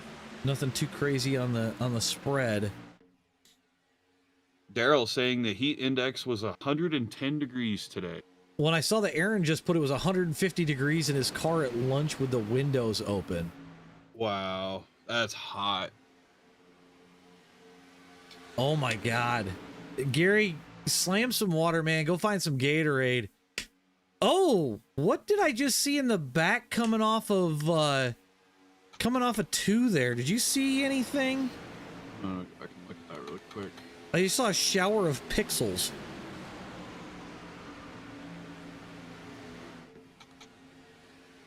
Going back through the field, I'm not really... Okay. Maybe it was just something with the graphics on my side, but it looked like a car got into something. I wasn't really sure. I mean, this second pack back here with TJ, I mean, they're argy-bargy, but nothing too crazy, nothing too out of line. Yeah, they need to work together a little bit. Yeah, I think the inside guys are working against each other instead of working with each other here. But look at that 13 cars blinking a little bit, and I know that dreadfully affects the draft and how. Oh yeah, yeah, that'll really mess with some things. Got that 96 pushing hard on the outside. That second pack. Yeah, but that too wide's not going to help them. I mean, absolutely. You know, we're looking at 17th there in the 48. I know Wesley Hogue, the 83 car there pushing hard to try to get back on the lead lap. Or I'm sorry, that's Taylor Lasowski in the 83. Wesley Hogue's in the 38. Too So many names, numbers. Well, it's not very often you have a group with, you know, 38 cars consistently. Let's check the Delta. So that's looking forward to Bolliard. He's at 3.6 and pulling away. Hopefully this group, they look like they're starting to get aligned. They got to get that 48 a little bit closer to that 96. Start moving forward. And it looks like they finally are going in the right direction. So hopefully they can keep this up, you know, 10 laps or so. They should be able to get to them. They're 3-3 right now. That gap is shrinking. Back to the front we go. This front pack is making really interesting moves. You see one drop back, and then they all kind of shift back forward. Nobody's really doing anything too crazy, but they. Well, I was just gonna say, I think a lot of them are doing what we saw earlier with that original lead pack. Stay in line. Don't do crazy stuff. We're not halfway yet. There's tons of time left. Absolutely. You know, I don't think anybody in the top 26 is out of it. We've got a few guys single laps down. We got a car down through the grass. That's Wesley Hogue. See if we can't take a look at that really quick. See what happened. He just clips the apron coming off of pit road, gets her loose, does the right thing, hooks it down through the grass, and gets going again. So. Like I said, it's definitely the respect of the drivers, the room that's given, the communication. It's so refreshing to see. Yeah, I'm hearing a lot of drivers open holes so drivers can slide down in and keep things rolling. You know, make friends now, because I'll tell you what, last 50 laps, you ain't gonna have no friends. Yeah, you need to make friends right now for that long game. Yep. Gabe Especially with the line being nice groove, chill. Make your friends now, because you might need them here in a little bit. Yep. The lap car Gabe Griffin stayed high through 1 and 2, letting these guys clear. Hopefully grab onto the back of that pack and start making up some time.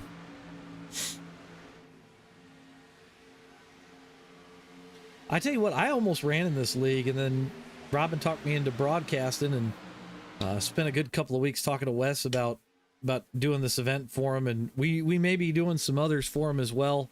I've been kind of talking about that, so hopefully they'll bring us back for the rest of the season, and we can bring you guys some of this action on Tuesday nights, because I do love me some super speedway racing. There's just something about going 180 plus. 180 plus on a Tuesday evening. Who doesn't love that? Right? Yeah, Gets rid of the Monday blues a little bit, you know? A little bit.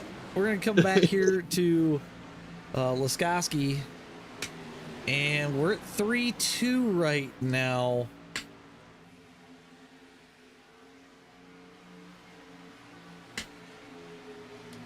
We're starting to roll forward, but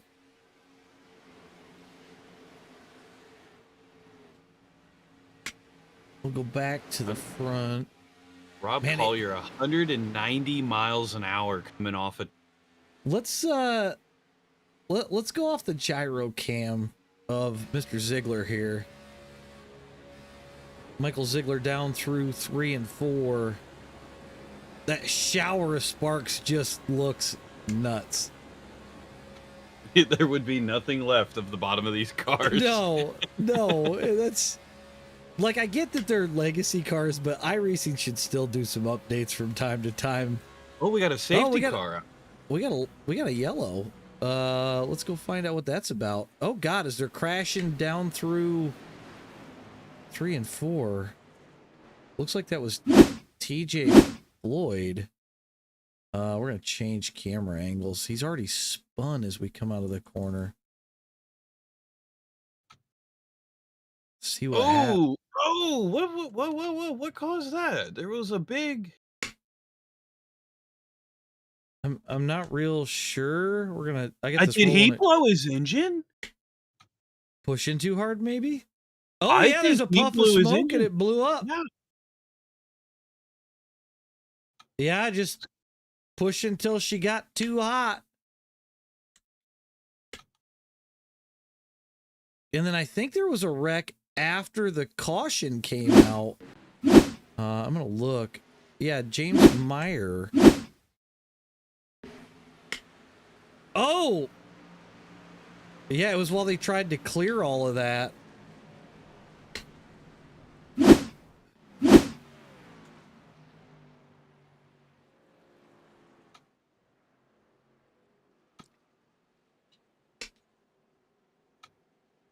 All right, so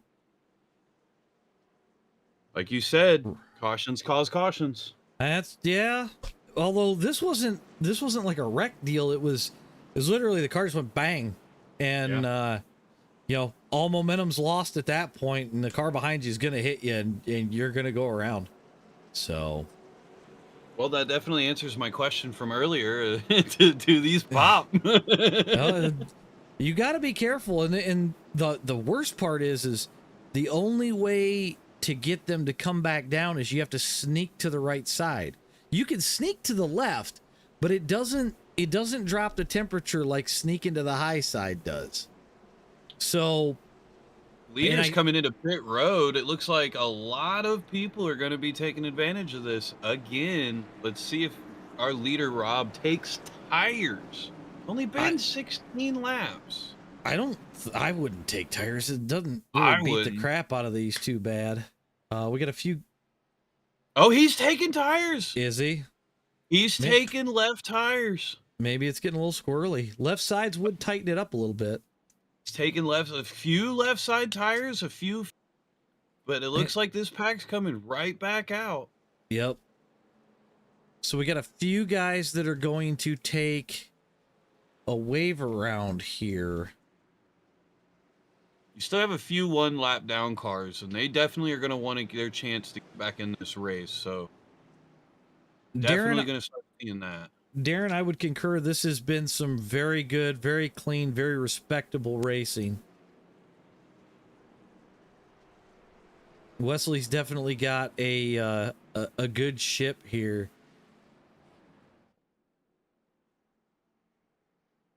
This makes me want to race in this series. Yeah. Like I said, I almost did, and I regret my decision of saying never mind. yeah, exactly. Robin and I talked about it. I was like, man, that sounds like fun. I love super speedway racing. Maybe I won't do it. No.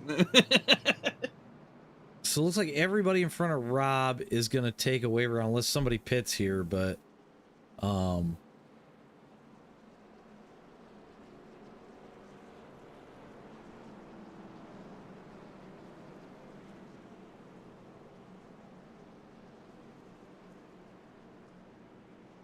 we got the 59 fading to the back. He's a few laps down. I like what Diggs said. At this stage of the race, tightening up the car won't actually hurt him. No, the temperature is going to drop, so it's gonna tighten things up anyways. So, well, the interesting thing is that the track temp has actually gone up a degree. Interesting. We went from 82 to 83. Let's kick our weather into the chat for a second. I mean, it's 80 degrees outside. I show 84 on the track. So it was 100 when we started. I can tell you that. So we had the 96, the 18. I know the 57. There's another car in there. I'm not. Oh, the 38 of Wesley Hogue, taking a wave around, praying for an early caution here. So that way they can hopefully, get some fuel, get back out. You're going to start seeing that temp drop more and more here in the next probably 10 or 15 laps, so that'll be interesting. I always like this place when the lights kick on. I love watching the lights kick on. There's something about that orange glow that you see a little bit. It just looks Takes you back cool. to that nostalgia days of the late '90s, early 2000 days of fast NASCAR. The Daytona or the Pepsi 400 at night. Absolutely. See, because my Daytona 500s, they were all in the daylight. Well, and that's one thing that personally I love about iRacing in my adventures here is you can kind of relive a little bit of that nostalgia. If you grew up watching NASCAR, the early 2000s, late 90s, early 90s, you know, through that great golden age, you can get a lot of that feeling here. Yep. So, all right, Rob Collier going to kick this thing back off. Joe Thompson to the high side. We hit the restart zone. It's Rob's to go. And he ain't wasting any time again. He's just the heck with a hammer down. Yeah, I'm leaving. I want out of here. Yeah, see ya. Just left his teammate gone. Sorry, bud. This is my race. We'll chase these guys around for just a second here as we get up to speed.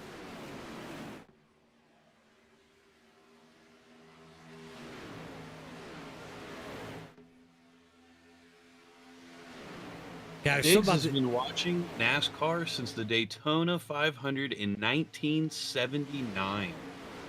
Oh, then he'll remember what I'm about to hit here in just a second. Give me just a second. I got something for you, Diggs.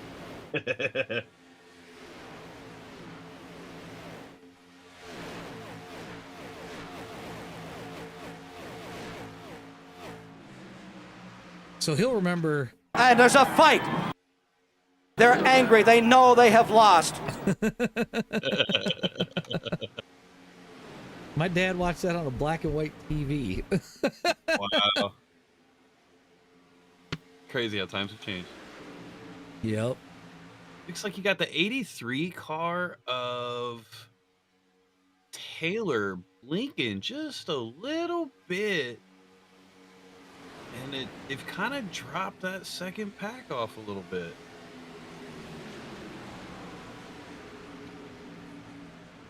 But if you notice, the top six, or actually 7 at this point, we're all single file. Yep. They know what's up. Yep. They know what they need to get done. We still got a long way to go. We're just a tick over 10 laps to the halfway point. Plenty of racing left. Lots of sparks will fly. It'll look just like it's the 4th of July out there.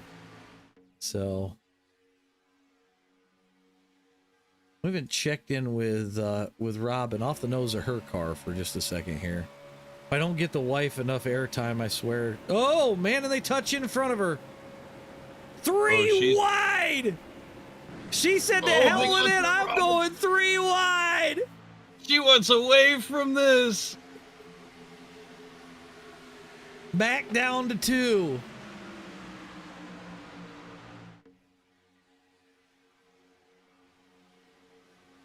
Oh man. All right, we're done checking with her because if I get her on camera crashing, she'll never let me live it down. Rob Collier continues to lead. Joe Thompson in 2nd. Robert Hooligan sitting 3rd. James Coleman in 4th. Kyle Hendricks 5th. Giffen, Ziegler, Yost, Underwood, Kulikowski, your top 10.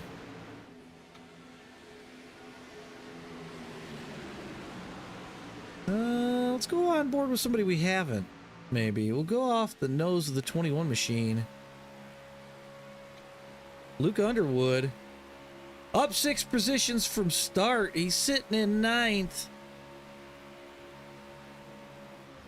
Ooh, a little bit of a checkup right in front of him there. Graphic on the back of the 70 car says share nugs, get hugs. Oh my god. Everybody gotta love some chicken nuggies. All right. I know we had a Rick Sanchez fan earlier in the chat. I'm bored with him. He's back 18 spots, sitting in 23rd. Still a lot of time, though. He's going to go underneath the 17 there of Jacob Stevenson. Man, you hear him checking up off the corner, but you could really hear that car grinding. These cars are slamming through these turns. Yeah. Yep. Back up to the front we go. We'll get the graphic off the screen.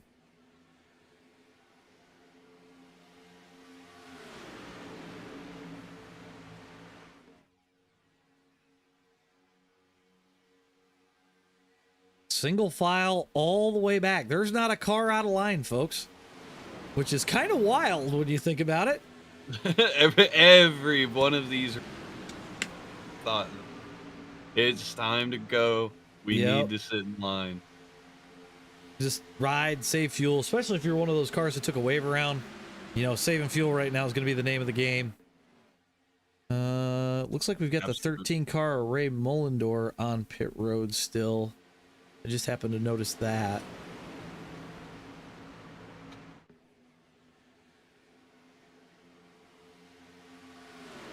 That's funny, Diggs.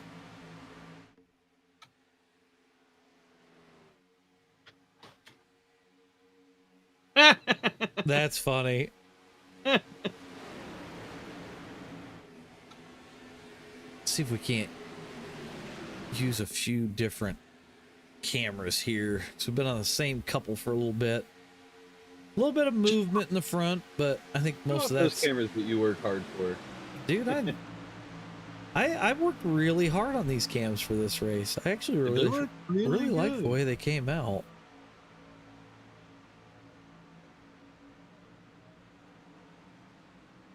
And that's another thing too, with that nostalgia feeling, that old NASCAR feeling, the camera angles that you come up with, Cass, it makes it.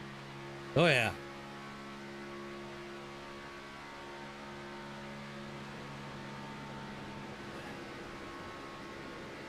Got a little bit of movement. It looks like the 83 is going to overtake the 94, coming off of 4.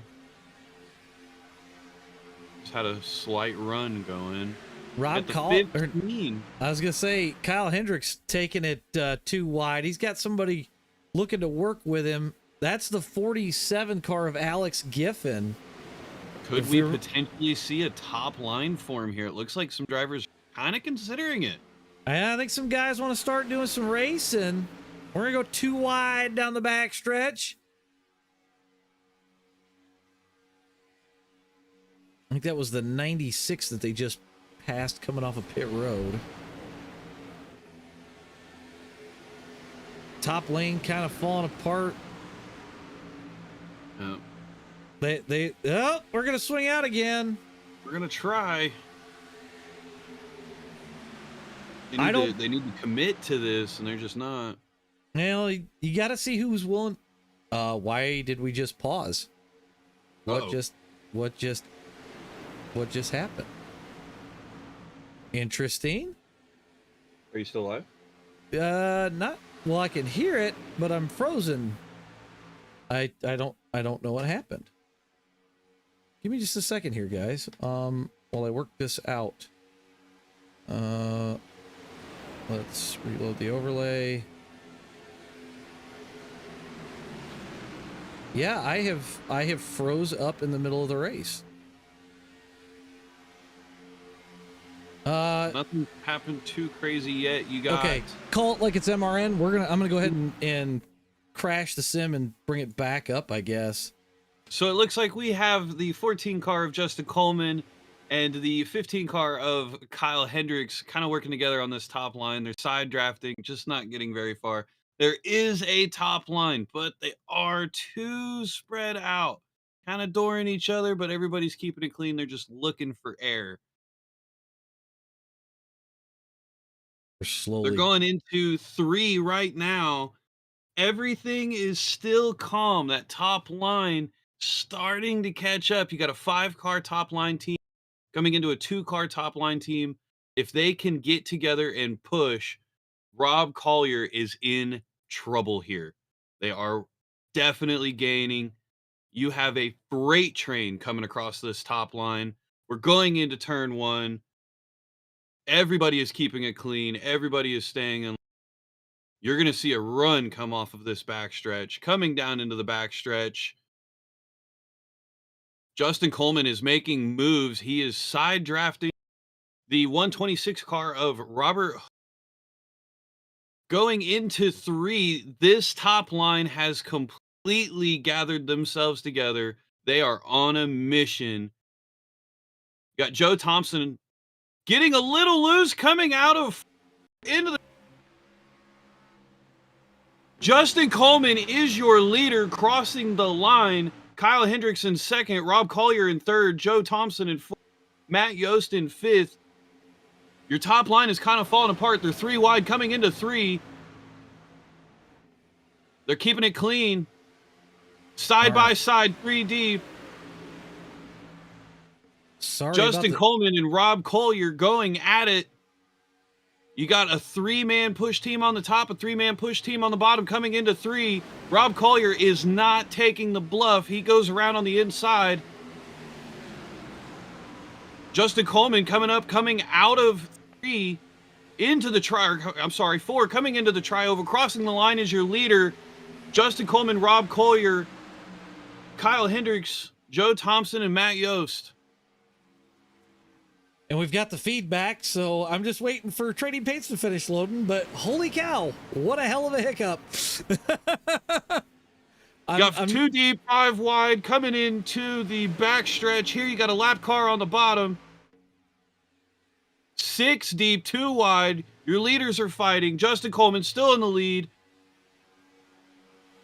Coming into 3, you got that bottom line is just a little bit more dominant coming into those turns. Coming out, you're going to see Justin with his run. We're coming up to the line here. We're going to cross the line. Justin Coleman is still your leader. It looks like Rob and Kyle want to try to hook back up again. I see Kyle kind of moving left, right, just waiting for the oh God, there's one on the wall. 93 is into the wall. He's dropping back. They keep it clean. It's still green. I think he did a pretty good job once. 93 just turned a 3 out of the backstretch. We have a caution out. I'm gonna roll that back. I'm not real sure what happened there. We're gonna roll it back all the way to the entry of 1 when the 93 got up into the wall. I think that was Plesky. Change our camera view here. So it looks like he just gets loose, does the right thing, puts it in the wall. The 3 goes underneath him. Oh, the 93 comes off. There's about 2 foot of neck code. It kind of looked like there. I kind of want to far chase that, but that's I think that's what happened here. As we come off the corner. Yeah, there was about 1 foot of net code, and he hooks the 3 into the wall. Obviously, the caution's out. So into the caution, you got Rob Collier, Justin Coleman, Joe Thompson, Kyle Hendricks, and Robert Hooligan snuck his way into that top 5. I do believe Bob Leclerc is going to get our lucky dog here. We'll know here in just a second.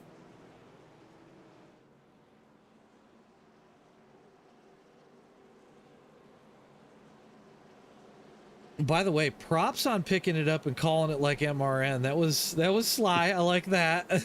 It worked out very well. I have a trick up my sleeve every now and again. Right. Just gotta you just gotta loosen up.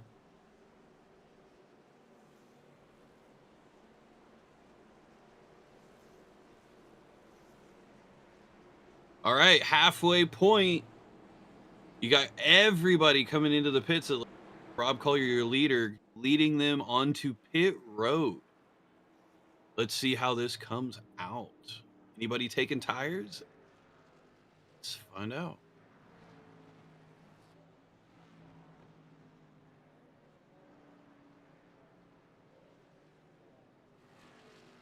Leader Rob Collier's taking just fuel and headed right back out onto the track. He's chilling. We're going to start seeing some of these strategies come in at a halfway.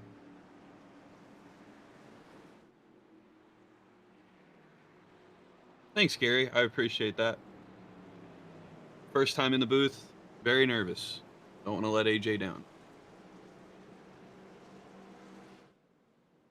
Yeah, you're doing just fine, kid. Thanks. We did have a few more takers stay out that time to get a lucky dog.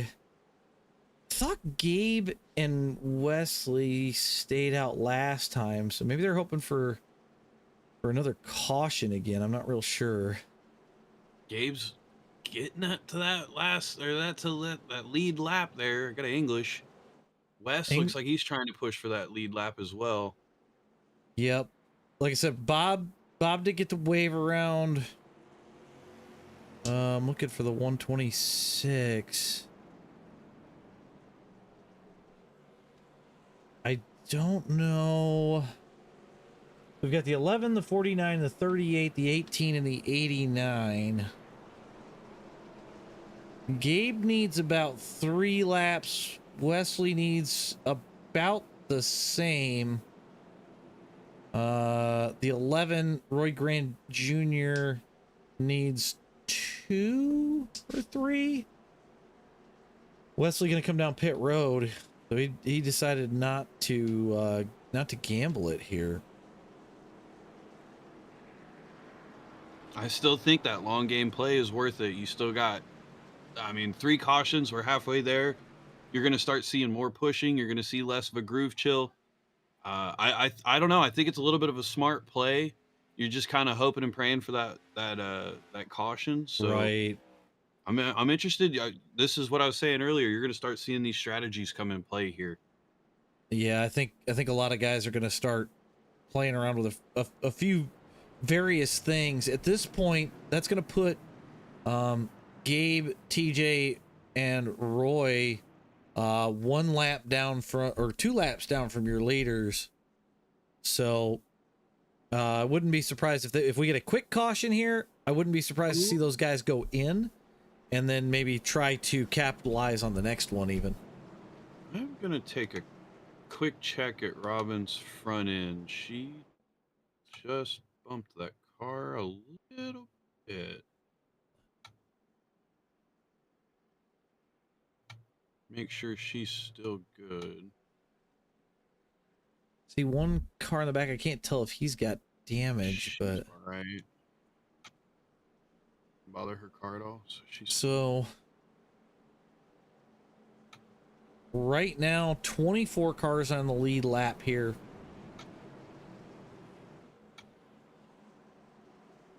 So you got the 2 teammates side by side. Their third teammate, Matt Yost, sitting there in the 70 McDonald's car.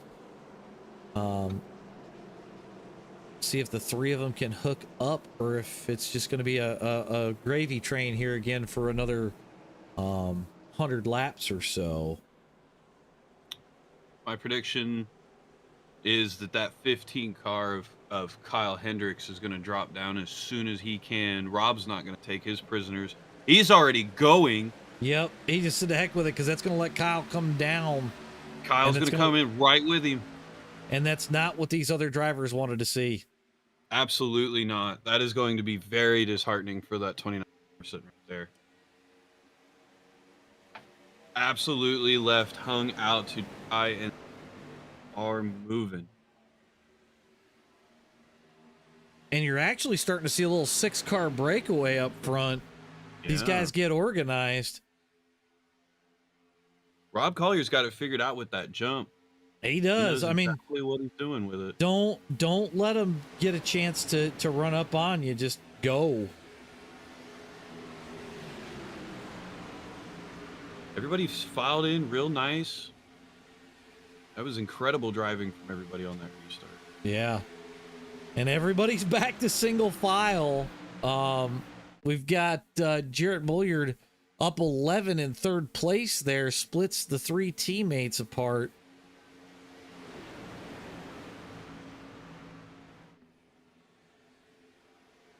And we've got showers of sparks at Daytona.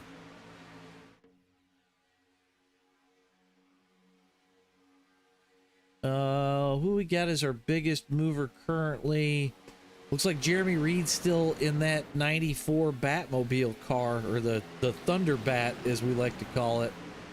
Man, that was a car from my childhood. Awesome. Let's check it out. What was the name on it? It was Jeremy Reed. I'll get a little bit closer look on this car. This was the Thunderbird or the Thunderbat that Bill Elliott drove in, I think, 96 or 97. Very nostalgic paint. Very nice. I see a couple of guys trying to go too wide. Nothing super crazy though. Oh, we got one down in the grass. The 2 car down in the grass. That's not what you want to see. And it looks like he's gone. I don't have him on track. He disconnected. Interesting. Had an issue there.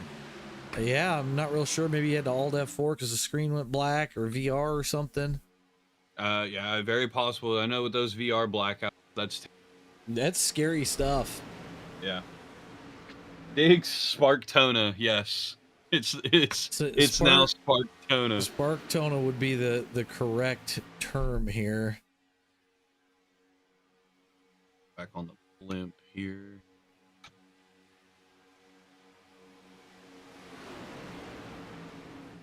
Rob Collier, Kyle Hendricks, is that Jared Bolyard? Matt Yes. Yost, and Alex Griffin is your top 5.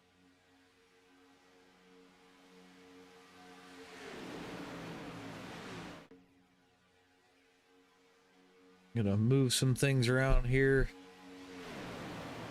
Use our different cameras, give you guys some different views. God, that single file scream. Oh, we got one dead back in turn 1. Look, See if we can't figure out who that was there. Looks like Brian Wickham, maybe? That's what it looks like. We'll go TV1 on this. I think he just got loose in the middle of the corner. Yeah, he just got loose on that entry. Oh man, what a hard hit. Ride. I bet he's dizzy. Oh yeah. Yep. And I think that's what Gabe and those guys needed, was that early caution. So I would expect to see the guys that took the waiver on last time come in and get fuel, and hopefully get another quick caution and get another waiver round possibly. What do you think's going through Kyle Hendricks' mind here? You're working with your buddy, you're leading 1 and 2. I just got to keep doing what I'm doing. Okay, it's fair. Make it simple. Plenty of laps left. Just keep doing what you're doing. You know, nothing to really think about too much. Just, cruising and doing what you usually do in any other league race or official race that you're in with them. Plain and simple. It's fair. So I like that. Not overthinking it. yeah, no, like I said, it's too early to start overthinking it, and a lot of times when you overthink it, it goes sideways. Absolutely. So Manifestation is something I personally believe. You get that thought in the back of your mind. You're chasing a car or whatever, and it's like, all right, right, don't wreck, and then it'll happen. right. While we're under caution, though, I am going to step away for a moment. Sure. See who gets off of pit road first here. Rob obviously leading them down, and Rob and Kyle right off pit road together again. Fuel only, I think.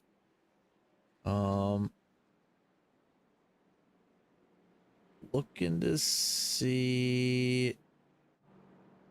We've got a few takers staying out again. And that actually puts quite a few cars back on the lead lap here. So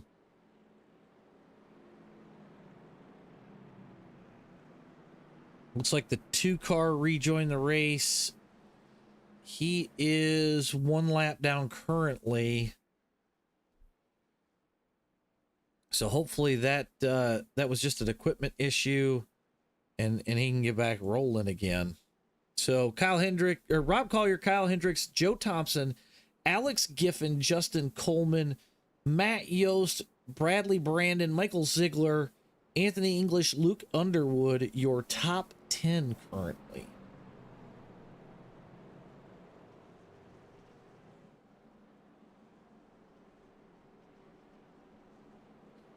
We'll switch to our tower here for just a minute. So this is caution number 5. 109 laps in. Still quite a bit of racing left.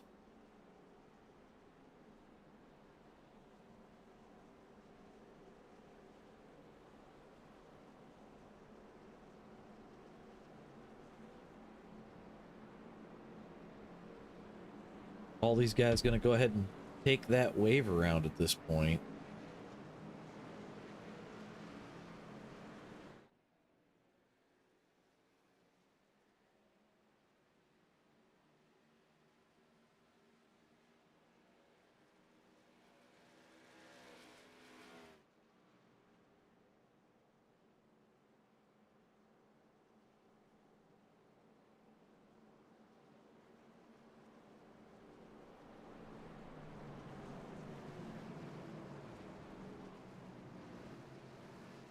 All right, we're gonna line up 2 by 2.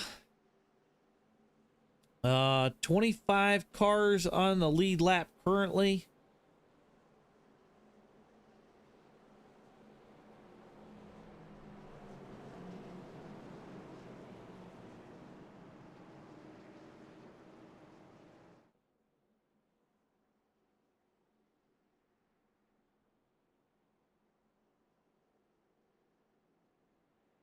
All right, so we've got a few cars that have to have an early caution, or otherwise they're going to wind up pitting under green here. I believe it's going to be at least the 18 of Gabriel Griffin.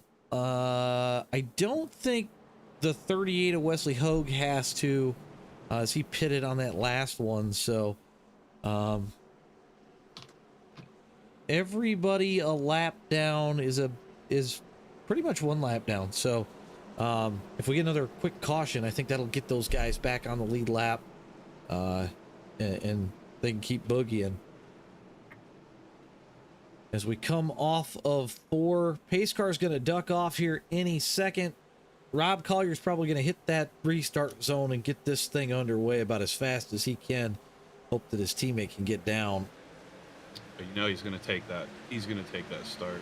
They Simple both... reminder for all of our viewers today, go grab yourself a little bit of water. I just did here in the booth. It's feeling a little parched. Everybody go get some water. Yep. Yep, and they get off to a smooth start. Kyle Hendricks going to drop in right behind Rob, just like he has every restart he's been with him. So back single file we go. A little bit of double file in the back, but other than that, staying smooth. I do see the 47 of Alex Giffen trying to get a second lane going. I don't know if he's going to have any takers yet. We'll see. They may just leave him out to dry here as they come through 3 and 4. Unfortunate as it is to say, for anybody else in that group that wants to do some racing, they're going to leave him out to dry. Mm-hmm. Yep, he is headed backwards. You use the pedal on the right side, not the left.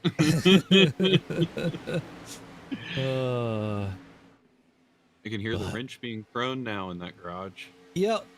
Yeah. He's going to drop into that hole there, about 7th H position. I'll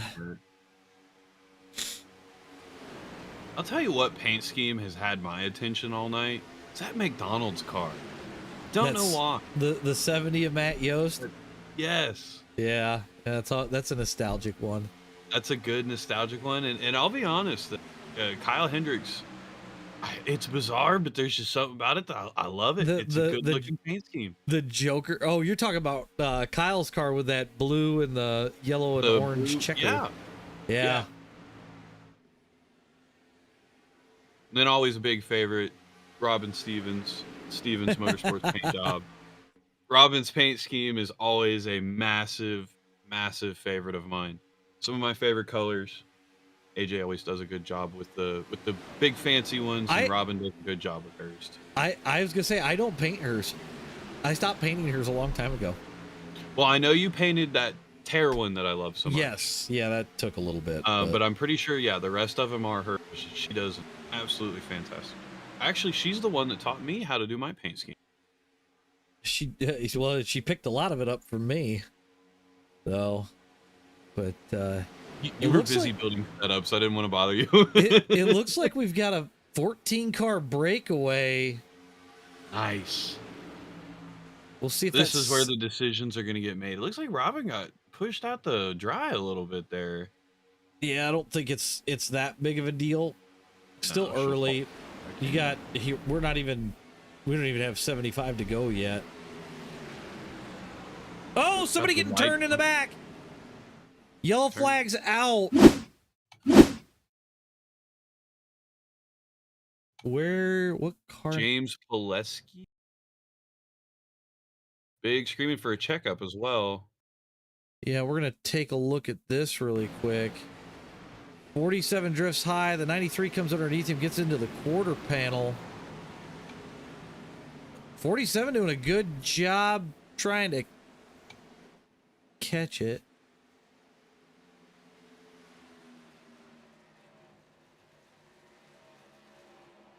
Definitely not happy over that decision. I'm also hearing something.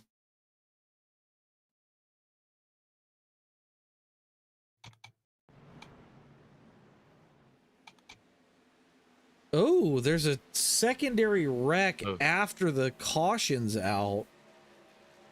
Like the 89 hit it pretty good. Ooh. Let's take a quick look at that. Well, that's the exact thing that Gabe needed and a few of these other guys that are a lap down. I'm going to go back here. Gabe's clean, so he did make it through that cleanly.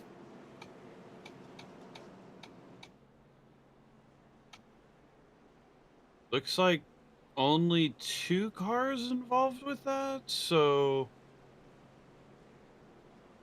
this is going to be a game-changing caution. I'm going to make that call right now.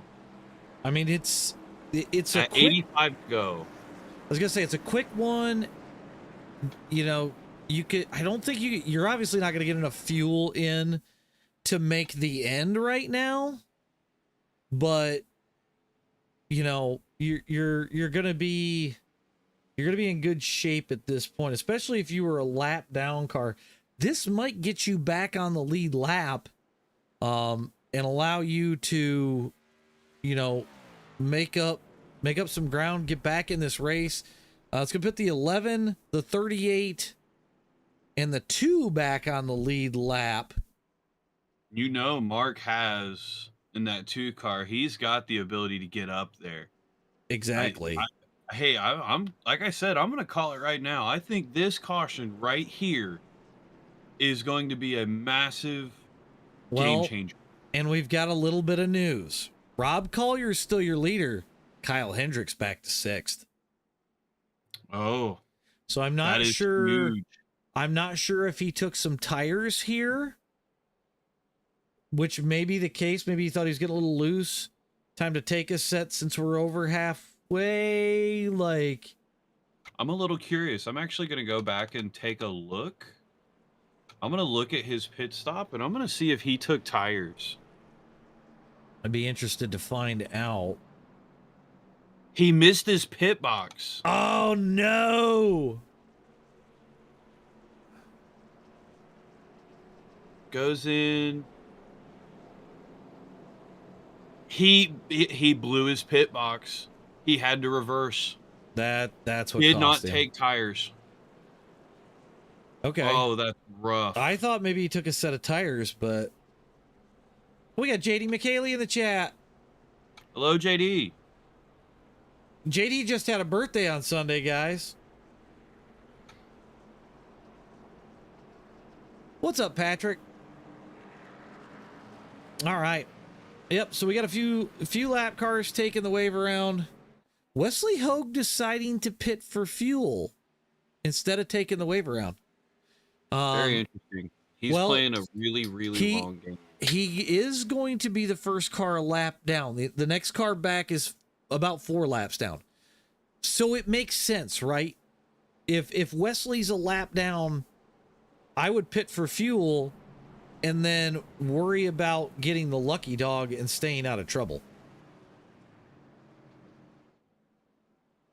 These guys are definitely feeling these cautions. Nice job, JD. Where'd you finish? Oh, God. Are you hearing what they're talking about? I can hear him. Okay. Okay. Okay. I've heard worse. Because Ray Charles could have seen this one coming from about the flag stand. Yep. JD, I am not in my usual Discord, but I know how to fix that. Let me... If you can get into a voice chat, like, we can pull you up. So We can get you here. Yeah, I could get you here. I just sent you the invite there. We'll get us a third broadcaster. Always a good time when JD stops by.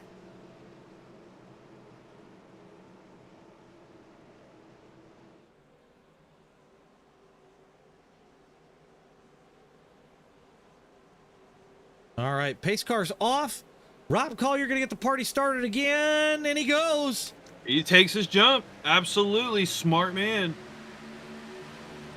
That's gonna let Hendricks come up through the field to third if he can get the 14 to clear the top row. It's exactly what he wanted to happen. Now the 14 is going to go up high, and Hendricks is going to go right back to his teammate, and they are going to push this. It's almost like they planned that. I guarantee you they're talking. All right, we got a McHaley up in the booth with us now. How's it going, JD? I'm sorry, man. I did not know that you were kind of in a different Discord and stuff. Otherwise, I wouldn't have even asked. We'll call the race with us. Let's do it. Collier Okay. leading. Hendricks is in second. That 14 car of Justin Coleman, he sat that thing out on the outside. That outside line just did not keep up. They're struggling to get that side draft going. Looks like you have the what is that? The 93 car is going to be joining them on that top line. You got the 3 car behind them. Can the 4 of these get together and push that top line to where they need it to go? The answer to that is simply no. They have left him out to dry. The 14 car has gone in reverse. That is not what he wanted to see. The other thing that you don't want to see, you've got the 9 car Bradley Brandon splitting the 3 teammates. So if Yost can get to the other 2, you got 3 guys that are doing the exact same thing, and that is going to make for a very tough thing to beat. But here's the thing, though. Yost is going to want to work his way around them. Those 3 cars, they're going to take off.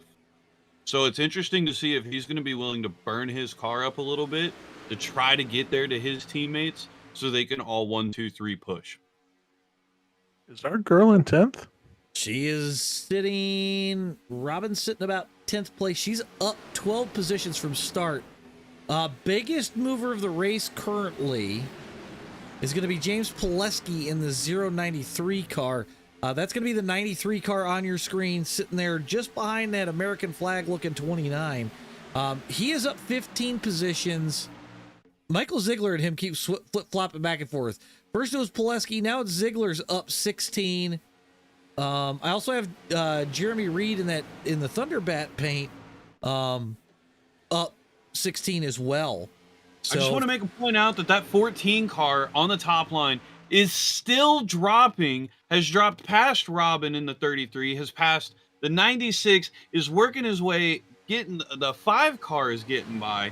He has not dropped in the line. They have not given him a slot, and this move has paid dreadfully for his race. Yeah, that he was hanging right there in the top 6 for a good chunk of it. He's now slid even further back. But like we said, I used the JD McHaley reference of the first 190 laps is just posturing, figuring out who you're going to work with, figuring out where you're going to go, where do you take the runs. And right now, the 14 paid the price. He tried something, it didn't work out, so now we got to go back to square one.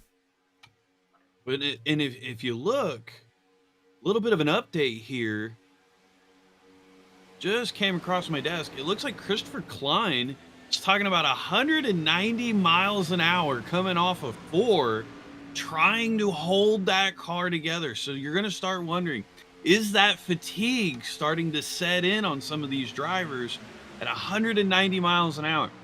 So are you going to see a mistake? Oh, yeah. I see a little bump in the back by the Thunderback car. But everybody's single file until you get back to where the 14 is. The 14 is still trying to hang it on the outside lane, and he's still getting left. Everybody pretty much down to single file at this point. It is time to give it up, dude. Get in line and just fall in place. Yeah, you're going to have to wait until you start to get a line going again. Man, I'm sorry I missed this. I love full-length races. Well, and me and RJ were talking about it earlier. You know, I kind of wish that I would have signed up for this, but also this has been a blast to call. I mean, it's been definitely a fun race to kind of watch and see different things unfold, and you know, we've seen guys go a lap down. We've got guys that have come back from 3 laps down. Gabe Griffin coming back from that far down to put it back on the lead lap. Wesley Hogue was down 3 laps before. He's just waiting for a lucky dog at this point, as we were right on board with Robin sitting in 9th. You can see that shower of sparks coming off of that car. He has come such a long way, man. Kyle Hendricks giving a big push to Rob Collier coming out of 4, giving him a little bit of a push. He's telling him, buddy, go, go, go. I want you to win this. Exactly. It looks like he's trying to block that 9 car, see if he can get that pace off. I wonder if he's trying to kill just a smidge of that momentum so that 70 car can come around, he can get his teammate 1, 2, 3. They're kind of looking, he's definitely trying to come up with a plan. Apologies. He's trying to come up with a plan. That 9 car is just not having it. He is shoving them more forward so he can get away from the 70 car. They're going to have to find their way around if they want to get Matt up to the back of Kyle there. And it may be early enough. Maybe they try to get somebody to bait the 9 out, go too wide. But obviously you usually want to try to get your teammates right back together there. Any picks for the win yet? Man, the 02 and the 15 are looking strong. I think there's a lot of other cars if they can get grouped together and run forward. You know, could we see the 14 back to the front? Sure. Who else have we seen up at the front? We saw the 5 of Rick Sanchez earlier. He started this thing out in the front row, or that general area, led for quite a while. I look for him to come towards the back as we now have a little bit less than 75 laps to go here in the Daytona 500.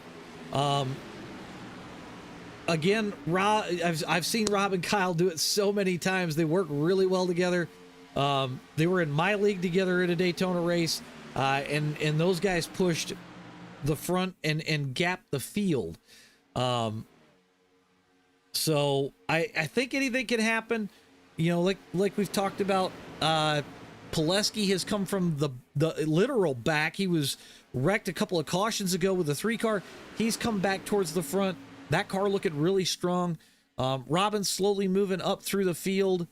Who else do we got? We've got Mark Mann and Dan Witt up 15 and 13 positions. Jeremy Reed is back up 22 positions in that Thunderback car. This is anybody's game right now. About 70 laps to go. I'm not calling anybody out of this race yet. No, it's way too early to call anybody out of this race. You still have the risk of big crashes. These guys are pushing hard, 190 miles an hour around this track. The cars are just absolutely scraping the ground. Tires are burning, fuel's burning. So you're going to start seeing a little bit of that. You also got the leaders coming up on a lap car. It looks like the lap car is going to stay on the high side a little bit. It's going to let them roll through in 3 and 4. Got a little bit of a gap going between the 93 and the 5. And they get caught back up. This is always a little bit of a dangerous game with the lap car on the high side. At least we've seen with this generation, Gen 6, because of the fact that it gets loose. Is, you know, we've seen some wrecks because of it. I honestly, if it's me and I'm the leader, I would rather have the lap car go to the bottom and I take the high side. See, I definitely understand that feeling, and when I'm in that situation, it depends on the racetrack that I'm at. And the reason why I say that is putting them on the bottom does put me at a risk of them sliding up. If I put them on the high side and I know that they can sit on that wall, I know I can hold that bottom line a lot stronger than they can. So it's more of a confidence thing in myself, I guess. It makes sense. The way that I always look at it with lap cars, and maybe JD can probably say the same thing. Obviously, you never want to tell a lap car where to go because you don't know the condition that the car's in. Exactly. I always like to, what are you comfortable with? You go with what's comfortable for you. I will make my way around. Because I definitely like that, yeah. If you can only hold the bottom because the car's all bent out of shape, then what? You know? Yeah. So Yeah, I definitely agree. Oh God, we're wrecking in the back. The 45's around. Caution. We got a caution flag. That was the 45 of Kolakowski. Roll this back, and then I'm going to change the camera angle. Actually, it looks like there was even more that kind of set this off. It actually looks like the 4 car got this going. Yeah, all the way back into 3. Okay, we're gonna. He got. Oh, dang it! I went too far back. Clicked the wrong thing. Okay, so the 45 kind of bumps Gabe going into 3, and that set off this whole thing. There we go. Now we can play it from TV1. Yeah, Gabe goes down. The 45 just comes up. So the 4's demolished, and then looks like the 45 engine blew. Well, looks like he's still rolling. I'm trying to see the car number that caught the 45 coming out of the corner, but it just junked that machine. So, well, I think as long as Wesley stayed out of the wreck. Gabe goes up into the 4, the 45 hits the 47. 4 gets demolished. Yeah, Gary confirmed the worst part about getting lapped is the car gets real loose. 83, 38 were all involved. 45 got spun around there. 4 was involved. You're looking at 5 or 6 cars, maybe even 7, 8 cars completely involved in that. Yeah. And at this point in the game, you're looking at, have I saved my fast repair? Where am I at in this race? All kinds of different things.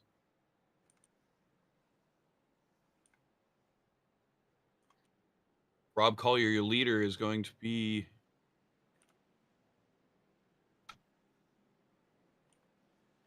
coming out of the pits here. I missed if he took tires.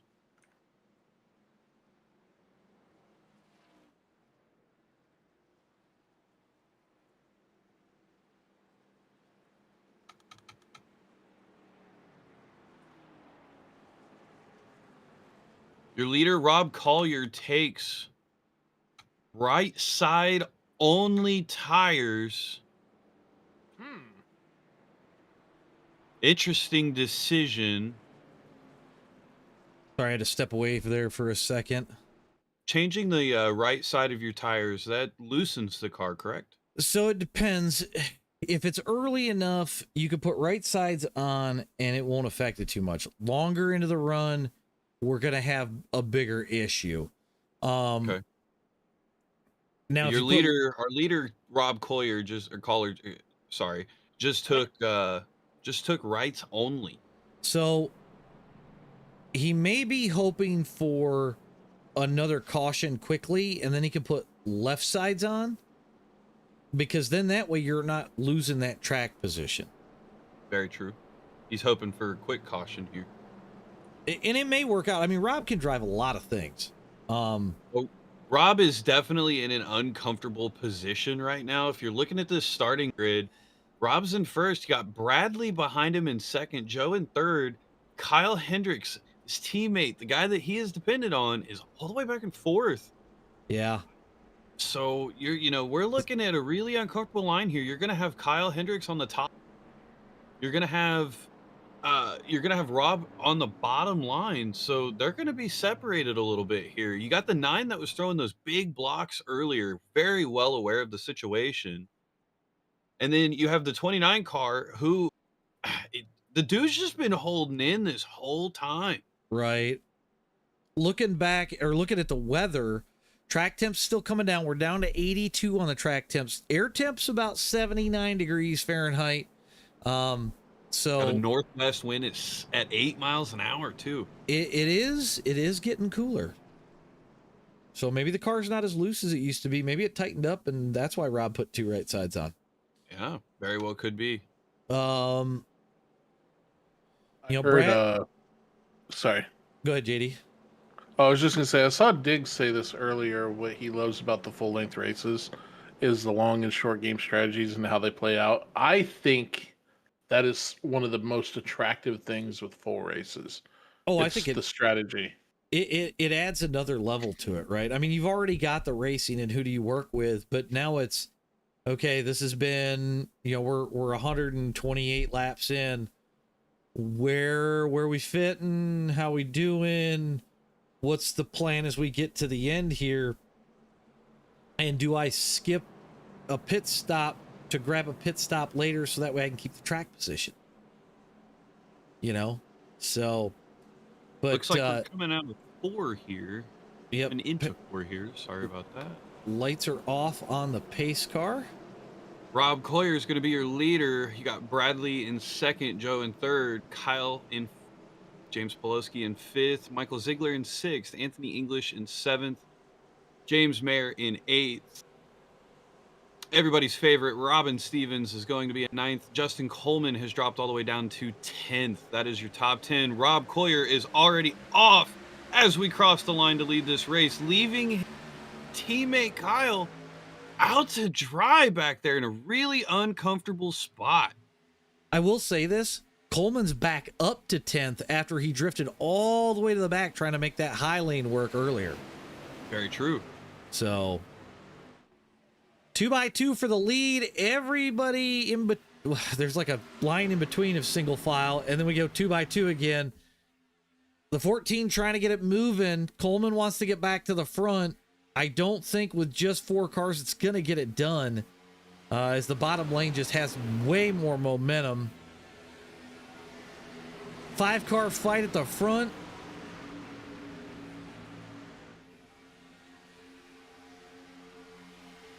Like I said earlier, and I'll say it again, a lot of give and take in this race. I've been pleasantly surprised. I'll say that, especially when we had 38 cars start the race. Absolutely. It's been so refreshing how respectful these guys have been, how everyone's is here for the same reason. Everyone is here and wants the same thing. And it's so nice to see. Yeah. Very, very much a bravo on Wesley's part in building these guys, bringing these guys together. Good Lord. I think if we dim the lights around here, we'd see the track just based on the sparks. It's a light show. Maybe we should try that one time, JD. Take these things to Talladega at night. See who can last the longest. I'm telling you what, man. Talladega at night is spooky. One of these times I'm going to do a video where I race or drive around this track with a blindfold on. Just off a feel. I think I can do it. So. So I definitely have a thought rolling around in my head, and I would love to pick the brain of the 14 car. I want to know why that driver has so he is just dedicated to that top line, drops back, still stays on that top line and way up. It's been interesting to watch. I've been kind of watching it here as we've been going around. And crashed in turn 1 by himself. We lost it. Jimmy Ford did. He's parked up against the outside wall. Is he still there? Nope, he's towed at this point. Or drove. I don't know if he drove away or if he towed. He towed. He was having issues earlier and dropped to the back. It also appears that some people are just, oh, why did he just, I wonder if he had a wheel failure. He just drove straight into the wall. That sounds like a wheel failure to me. I bet he had a wheel failure.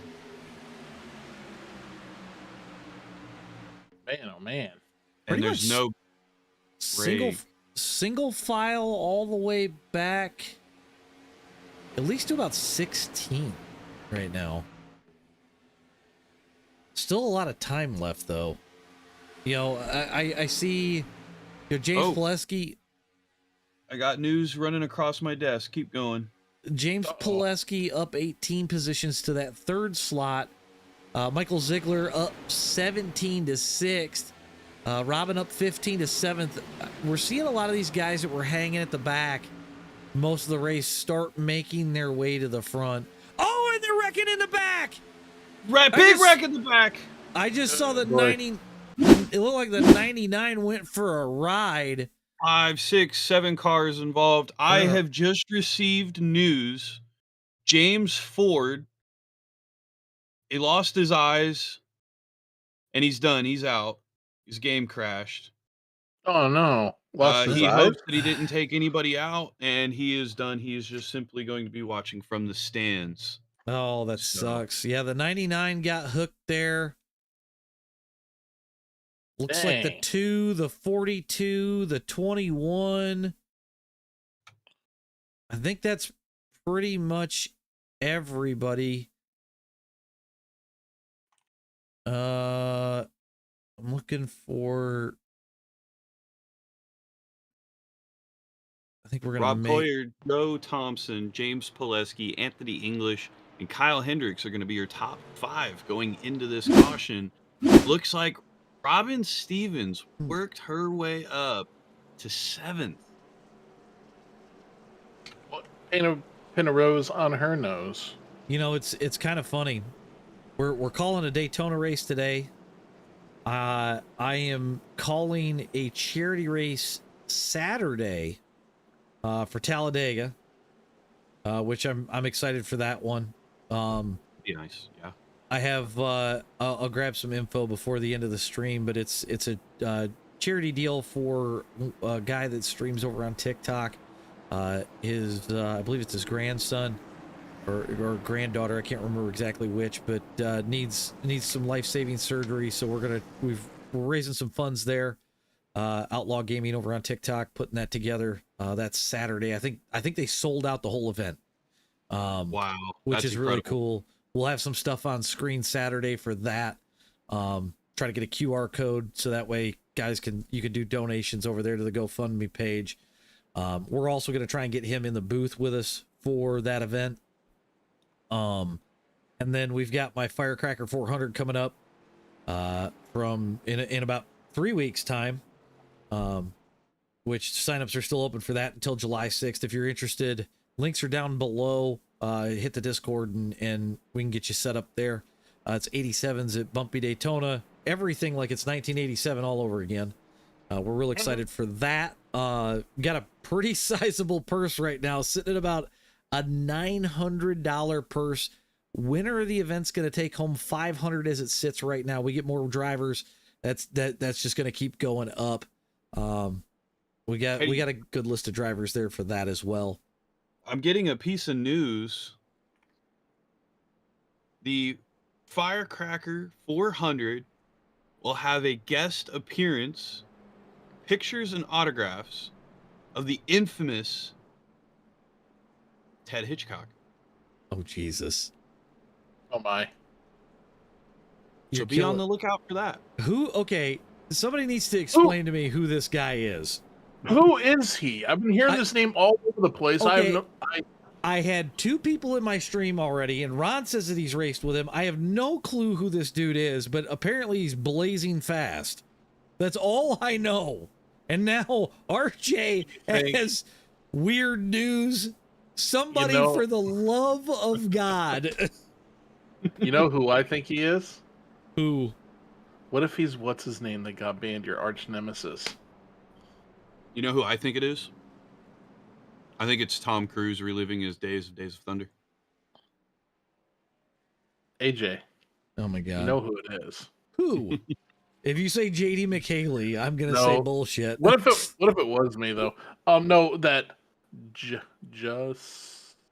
Oh, Justin Johnson? No. What if it's him, dude? No, I've raced with Justin lately. Has he been driving angrily, or is No, he we've clean, been. The last time I saw him was Daytona. We had a great race. So, oh Well, my it's been God, Ron! It's been my understanding that Ted Hitchcock won every race. You broke up there a little bit, RJ. Oh, Ted Hitchcock. I've heard that he wins every race by 10 inches exactly. Oh my God! So, all right, moving on. We're about to go green here. We got Rob Collier sitting on the front row, and look who's back to his outside. That's the thinker right there. hey, he's got his teammate on his outside. You think they're gonna boogie on out of here and away from? I'm willing to bet he's gonna count it off. They're gonna go. Hendricks is gonna slide down, and they're gonna start boogieing. I'm looking for the 70 of Matt Yost. It looks like he's all the way back at about 12th. He's sitting 12th right now. He still says it's Tom gone. Definitely does not want to be there. Rick Seabrand's up 21 to 14th right now. Absolutely incredible driving. That's impressive. I mean, you know, we've been talking about Jeremy Reed up how at one point he was up 26. Right now up 14. Pace car is going to come off. We'll look for Rob to go at the start of this restart zone. There he goes. There he goes. He took But his the rip. 29 plugged the hole and Hendricks can't come down. Well, you run the same plan every time. They're going to learn. Yeah. And he has left his teammate high and dry. Oh, you are man. about to see Kyle drop like a brick.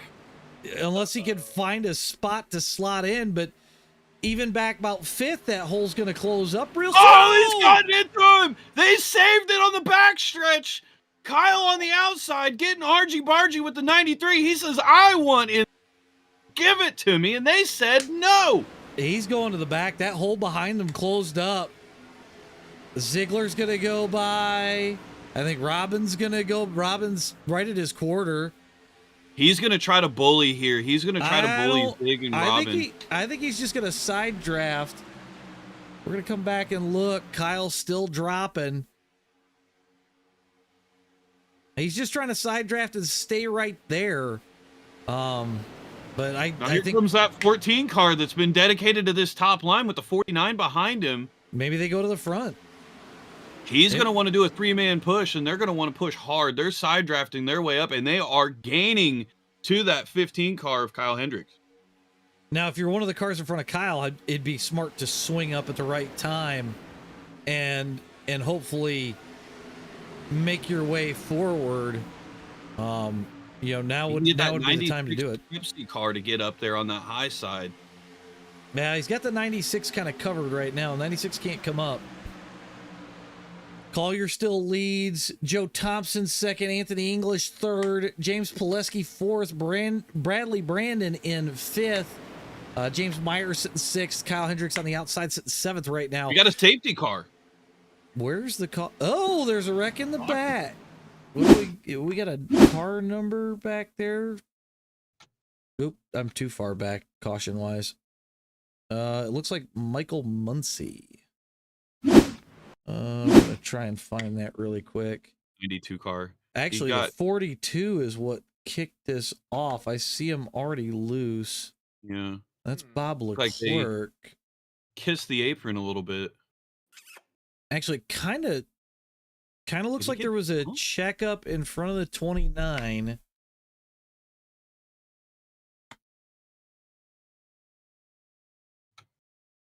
So the 45 checks up on entry. The 42 runs into the 29 car. The 21, not realizing what's going on, does the same thing. That sparked up some heat between the drivers. Now we're going to start seeing those tensions flare a little bit. I'm thinking so. Yeah, they're going still sideways. Oh, man, and then the 48, the 92.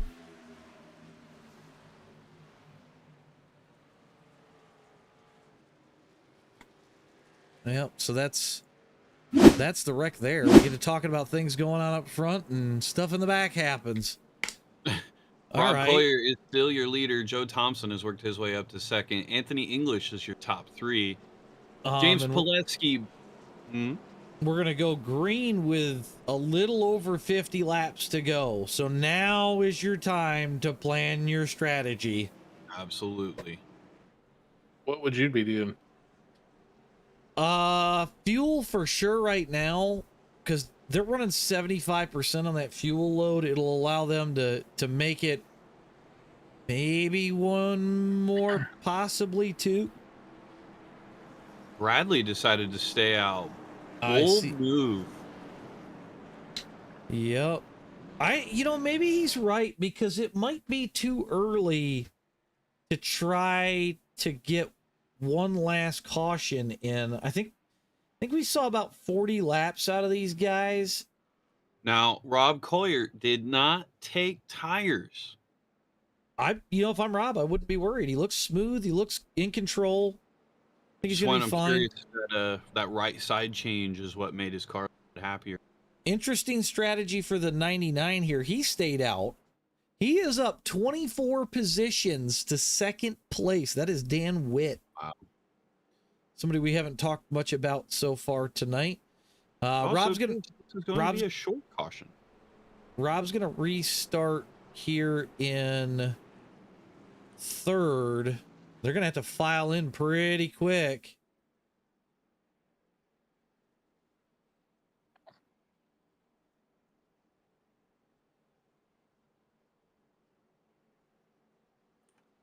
You're all good, James. I hope you had fun, and I hope you enjoyed the rest of the podcast. Sorry that your game crashed. It's a rough ending for you, buddy. James, we had about the same thing happen here. I had to have RJ call it as if it was MRN 1995 all over again while I rebooted my stream. Everything froze on me. I'm not really sure what the heck happened, but I know I'm having that CPU pop up. Charles, thank you, because I always forget that. Yes, if you are new here, hit that subscribe button. Don't forget to like the stream. We do a lot of broadcasts. I do a lot of racing, guys. Broadcasting is a second thing for me. This is something I like to do on the side, but we do a lot of serious racing here too. Bradley Brandon going to kick this thing off. He's going to hold him. Subscribe. Oh, They held him. he held him till about halfway through the restart zone. They're gonna come in like a freight train here. You left a 99 out rye on that top side. We got a wreck in the back. Man, I'm watching the Robin. No caution. Caution I thought is out. Robin- Caution's out. Caution's out. I think that was Robin. No, No, Robin made it through. Robin made it through. Do we get a car Oh, number? she's up there. Yeah. I'm I thought that looking was now. her. I'm looking now. It was a pink car, man. I thought it was her. The 83 turned the 70 and the 4. Yep. So he shoots down. The 04 heads for the wall. That's Mark Mann. The 45 drives right into him. The 3 car got into the 08, I think that is, a little bit in that caution. It looked like he might have painted the brakes a little bit. Interested to see if the 3 received any front end damage from that. Mark Sanchez just barely skating through in the middle there. Rob Collier's going to be happy with this caution. He's got Kyle Hendricks behind him in place. Yep.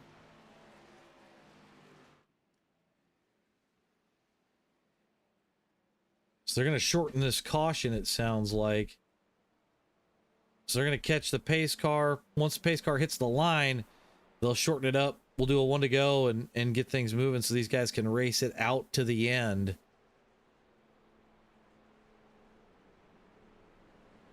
Dig, anytime I'm in a trophy truck, it's always a good time.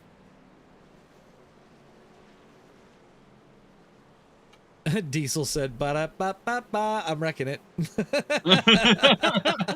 What it feels like. It. I like it.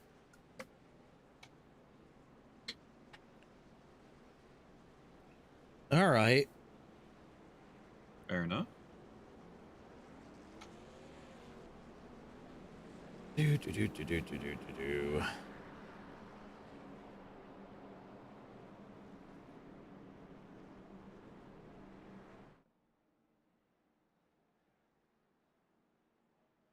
All right, so Bradley Brandon is going to be your leader to the flag.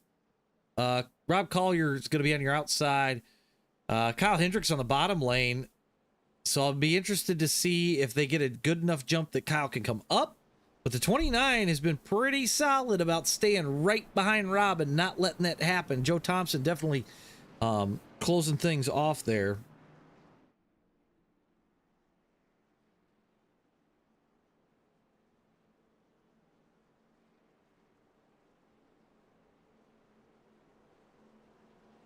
So these guys are going to get in line as quick as possible.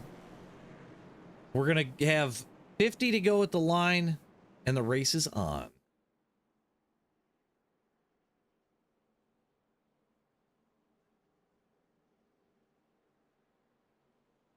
Oh, yeah. James, thank you for the subscribe. Appreciate it. Yay!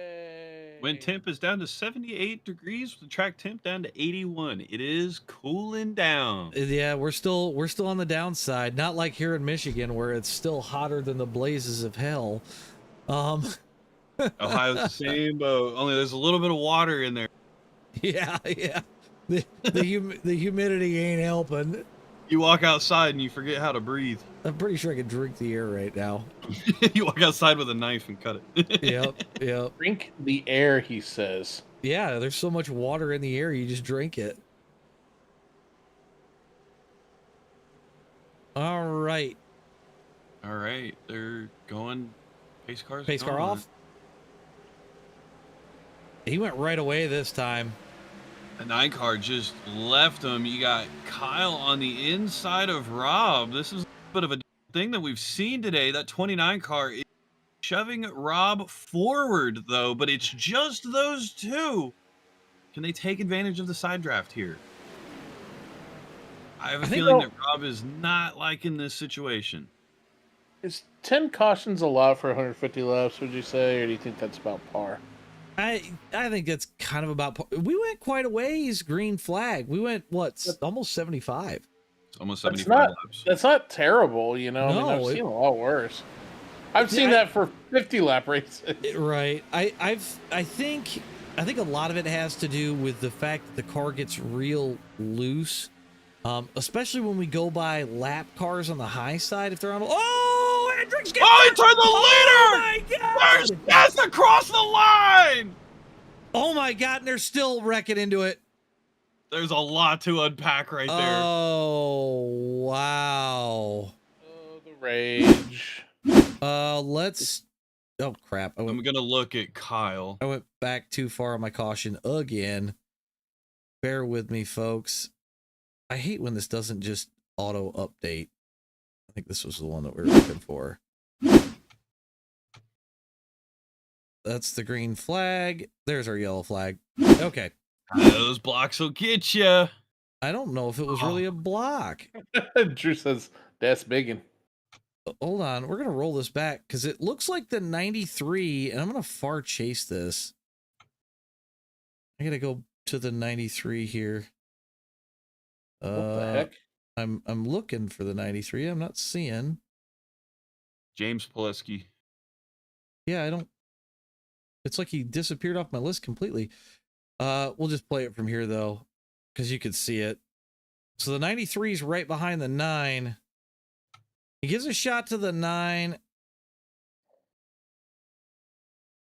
And they're just super duper tight. The 93 just drifts, and I think he just lost the front end in the air. And that's going to turn the 15. I thought the 15. I thought those were cheese balls on his paint. No, it's checkers.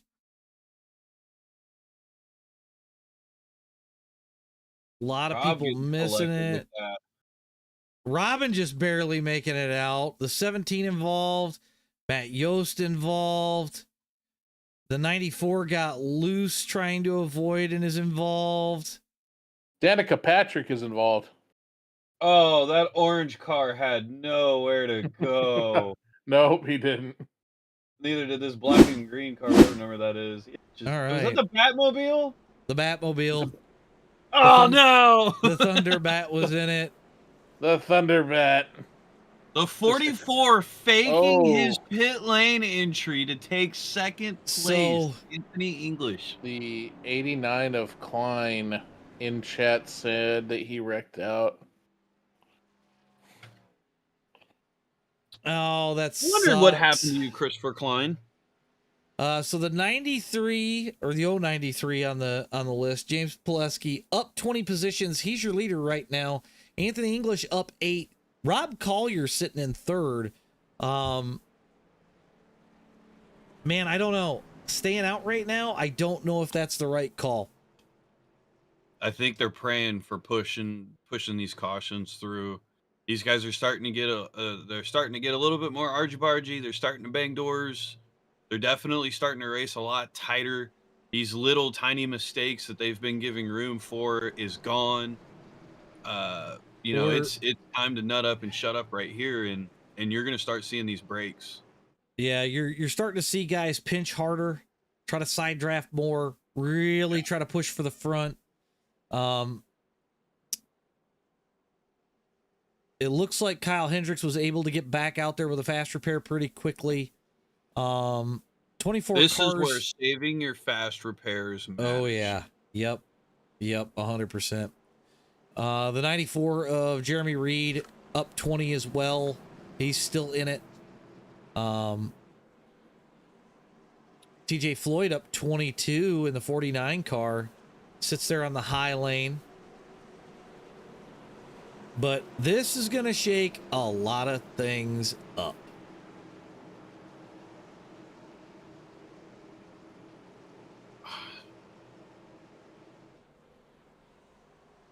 All right. Pace car's going to duck off here in a second. Got 93. some weird stuff going on in the back here on this restart. It's going to screw the whole back up.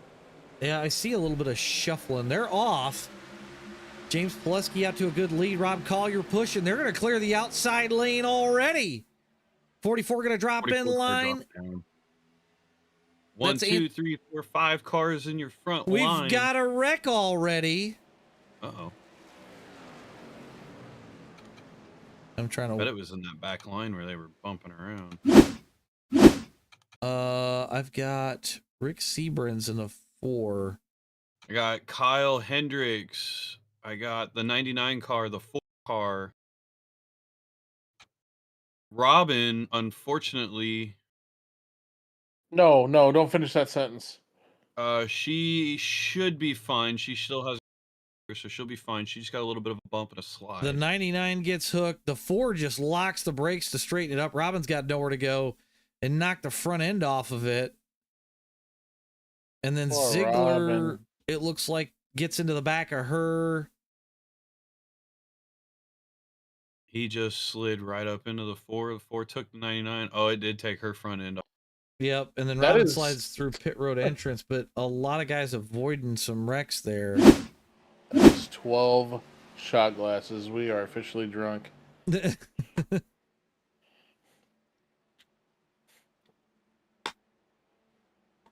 many shot glasses does it take to usually get to the point where you shouldn't be driving? Drink some water, eat a banana. Yep. Find a Gatorade. Banana boys.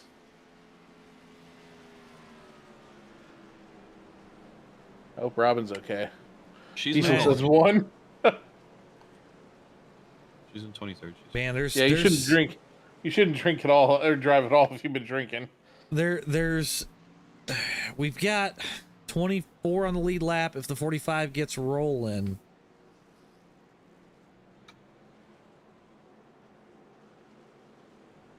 Mark taking a hit. Everybody else kind of stays out. Mark Mann gonna get the lucky dog here. I do believe that puts him on the lead lap. So it's gonna give us 26 on the lead lap this time. That's going to put Rob Collier in a real difficult decision, a really difficult position. Having his teammate knocked out like that. He's got nobody else left up here. You got the McDonald's car towards the back as well. So I don't think Kyle had much to worry about because I think he still had one fast repair left. So we'll see what happens there. Kyle is sitting on pit road, so maybe he's going to try to save the fast repair if he thinks it's not damaged enough. We'll see what happens.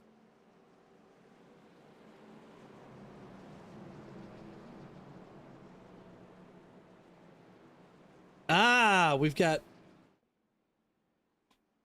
B.A. Coleman said that Justin Coleman is their dad.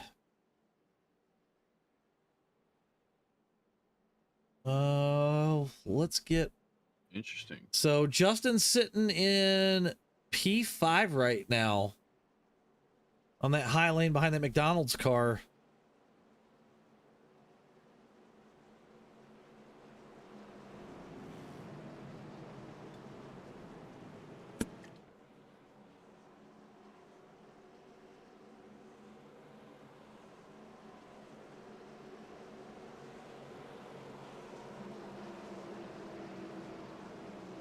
Tensions are getting high in these race cars. I'm hearing some issues about checkups and whatnot. Pace car is going to duck off.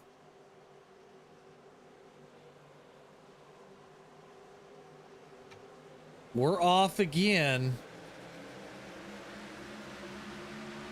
I think we're going to get a clean restart this time. It looks like we make it out of the tri-oval without issue. Pulaski going to lead. Got that Dale Earnhardt looking car flying up behind him. That's Jason Foskey. Collier on the high lane. Got the 11 of Roy Grand Jr. Sitting fourth behind him. They're trying to make a push for the front.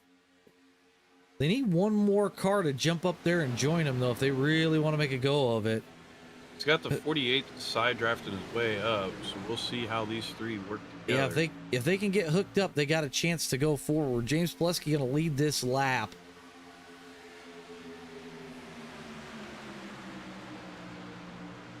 James Pulaski is leading. Jason Foskey is in second. Justin Coleman is up to third. Luke Underwood in fourth. James Meyer rounding out your top five. Rob Collier dropped down to 7th position. That's the lowest run of the race for him so far. So hopefully he can turn that around. They are trying, but it's definitely taken.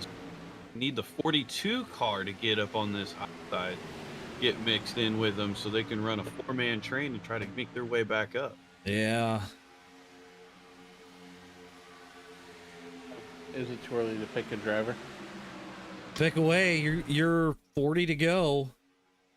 There's only one driver I want to see win. Oh, good Lord. I'm a fan, you know. Yeah. We actually had 3 drivers in this race. Only 2 of them are going to finish. Good for So, did we have 4? Who was the 4? Diggs. Wait, We had Gary, Robin, Gabe. Gary, Robin, Gabe, and I think it was Eric. No, They're all in this race? Eric's not in the race. He was just spot. That was okay. Then maybe he was spot. Oh, there's Gabe. Yeah. Yep. So yeah, we had 3 drivers. My bad. Gary had some heat exhaustion issues, I think, and had to withdraw. So, Oh no. dude, it's no joke out there with the heat. I'm telling you. Hot in these race cars, man. Poor Gary.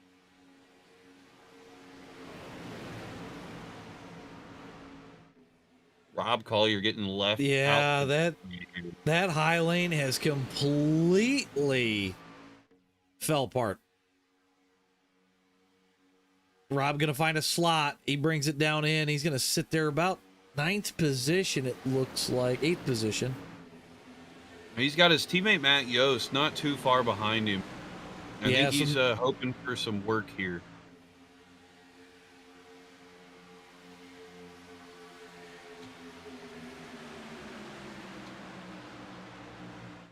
James Pileski is still your leader crossing this line.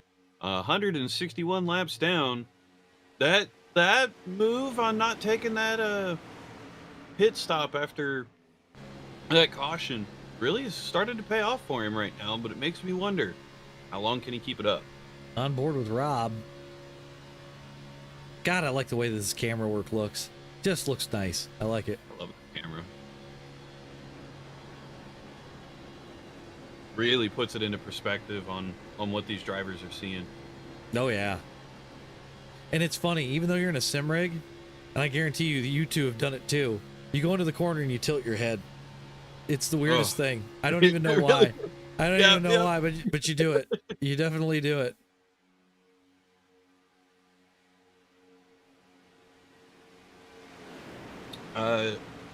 Gary says my room was at 85 plus degrees to the touch. Oops. Oh, God.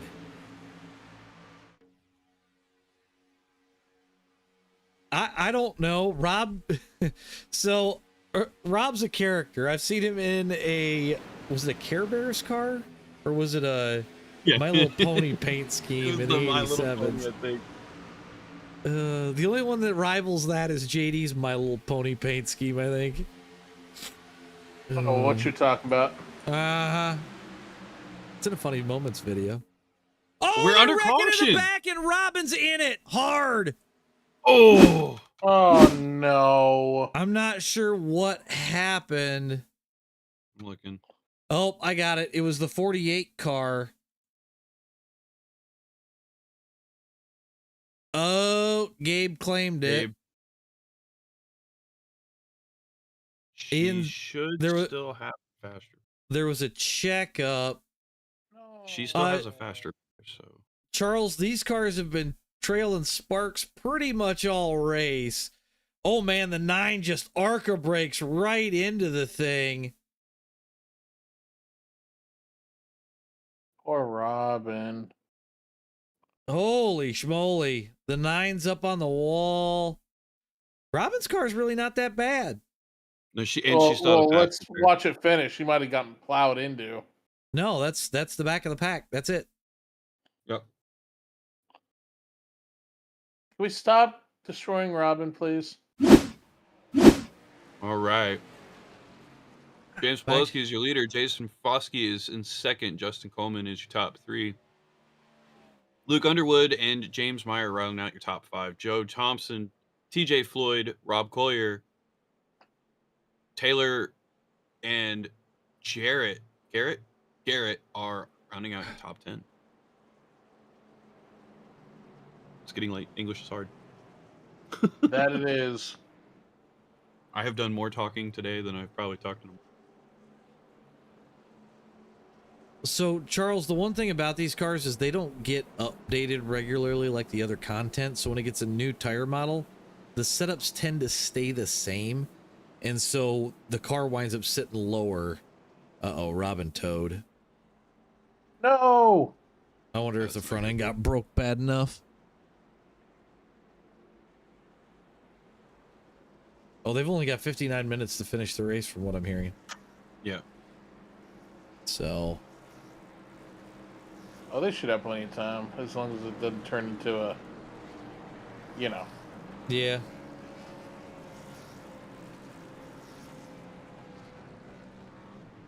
what it's probably going to turn into. Have we shortened up the caution? Or are we still a full-length caution? We are still a full-length caution. Okay, I'm going to step out for just a second here. Justin Coleman going to come off pit road as your leader, though. Okay. With AJ gone, what do you guys really think about him? Oh, God. I'm kidding. I can't believe Robin's been knocked out, but I'll tell you what, that Pileski guy seems to be the big mover.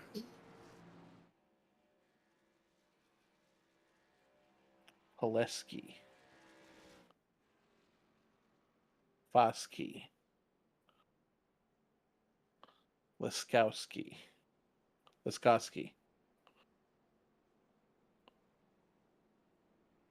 Following this pace car into 3, Justin Coleman, your leader. James Pileski in 2nd. Jason Foskey in 3rd. Joe Thompson in 4th. And Garrett Bulliard rounding out your top 5. Thank you, RJ. The announcing is not my strong suit. I got you. But I gotta say, this has been one of the most entertaining races I've ever seen. It's been a fantastic race.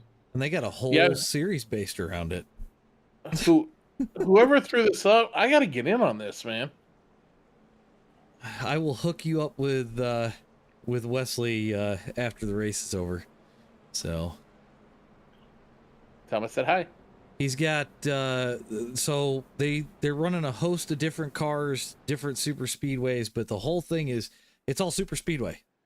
So kind of not far from what we usually do here on the channel on Sunday nights, except for our rules get a heck of a lot wilder. But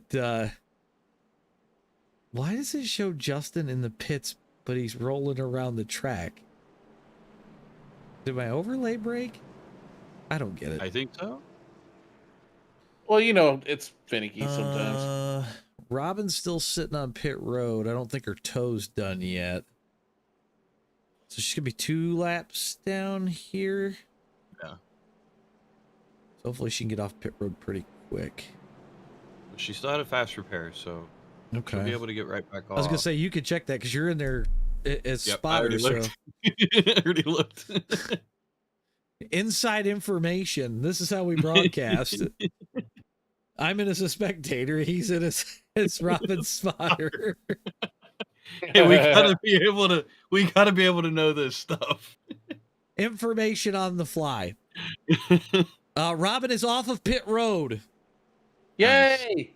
All so right, she is 2 laps down, but there are only 2 cars that are 1 lap down. So yeah, she's still in an okay spot. There's plenty of laps left.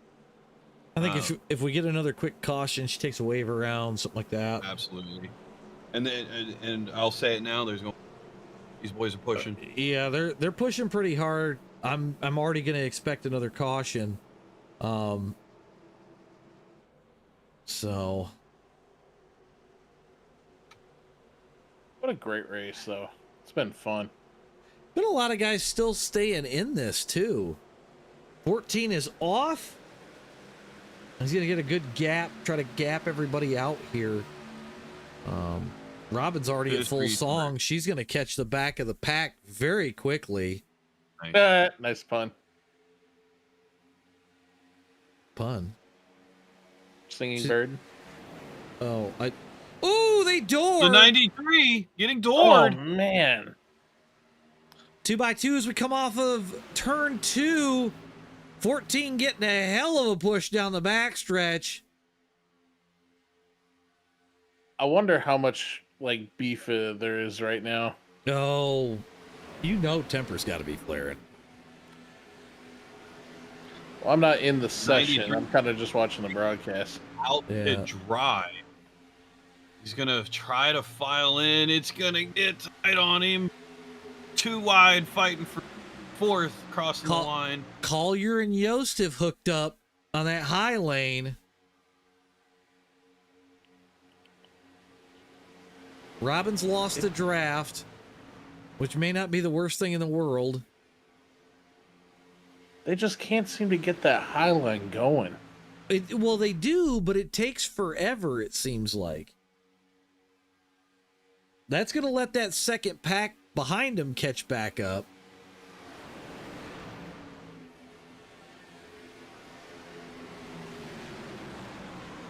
These engines are Screaming. screaming.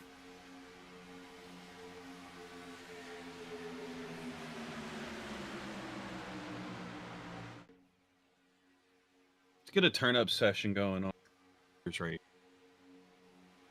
That don't sound like a bad idea. We get around to the next lap. We'll crank it up, and Absolutely. we'll hit through everything here. Let these Eagles sing. I always like the way these cars sounded. 3 wide, or they were looking 3 wide for a second down the back stretch. That top line's got up to 5 cars now. They got the 93. He's gonna take charge. Yep, we're gonna turn this thing up. We're gonna let these guys battle it out for a lap while we listen.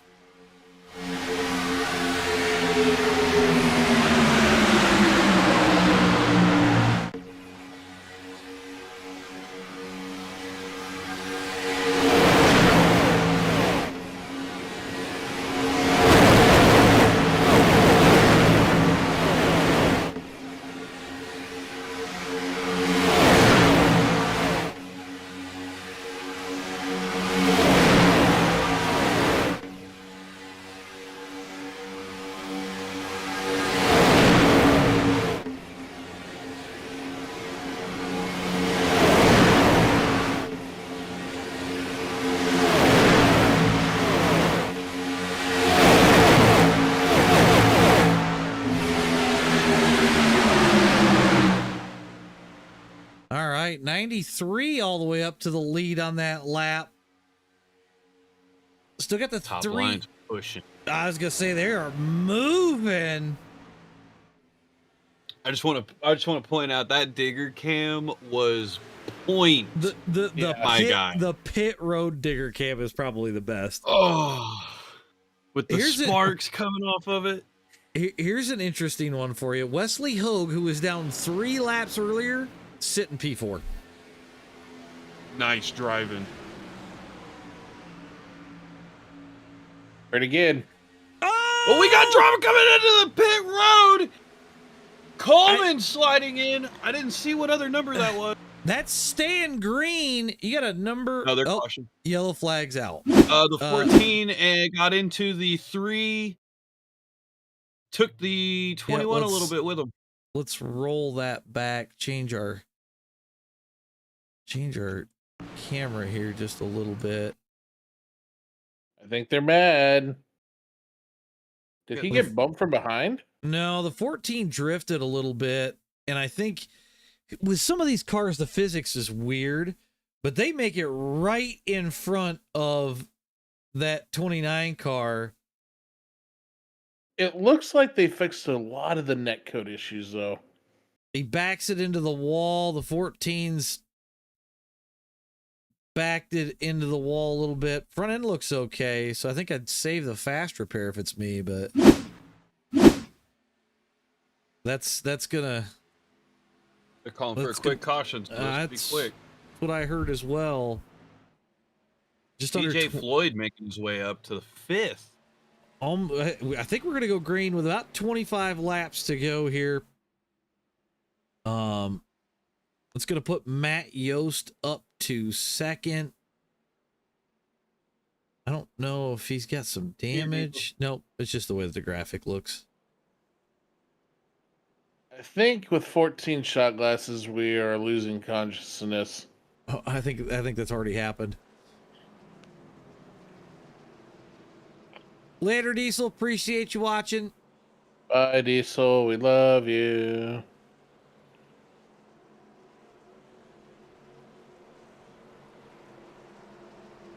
Gabe's on pit road right now.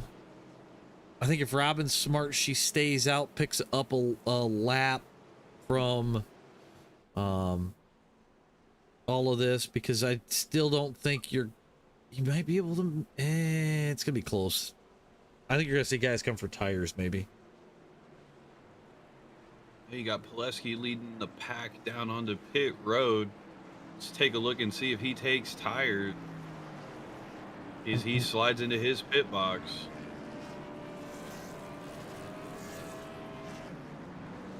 See if he gets out ahead of time. Who's gonna make it off of pit road first?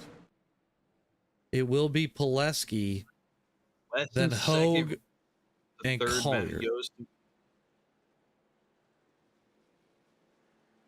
Little bit of a shake-up there. Yep. I'm not sure why Robin didn't stay out there and try to pick up the lap. Oh, Gabe's car is absolutely junked. Gabe's car kind of looks like a wheel right now.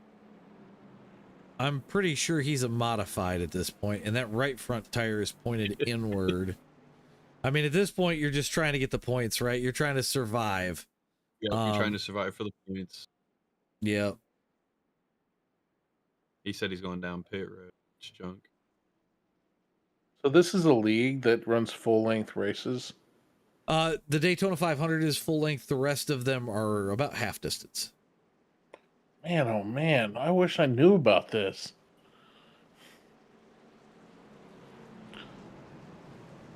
Checkered flag, this is the legacy Gen 6, not the other Gen 6. This is the 2013 Gen 6. So the Chevy SS and I believe it's, why do I want to say? It's the Monster one, right? The Monster Energy. Yeah, it's the Monster Energy cars, but the Toyota's not in it. I don't remember why that is.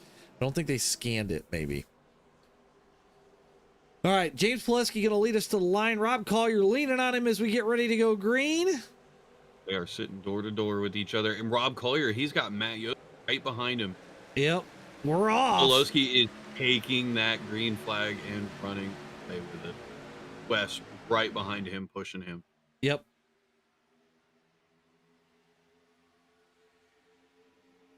See a lot of side drafting from the bottom.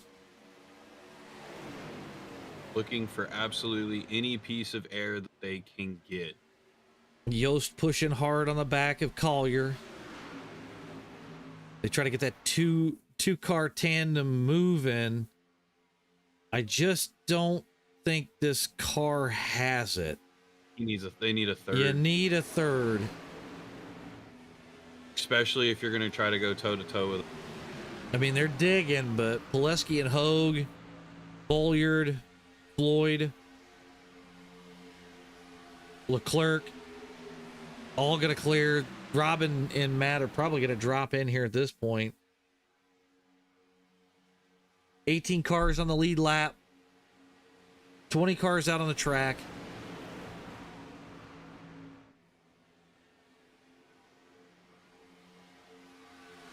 $25 laps to go. Still anybody's race. Bob Leclerc making his way up to the top 5. Single file down the backstretch. TJ Floyd, your mover of the race so far, in that 49 car, up 26 positions since the start.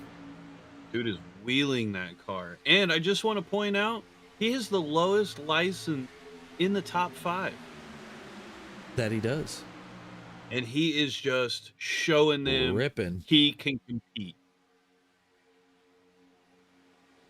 Absolutely epic drive. I'm with Diggs. We're going to see who blinks first here.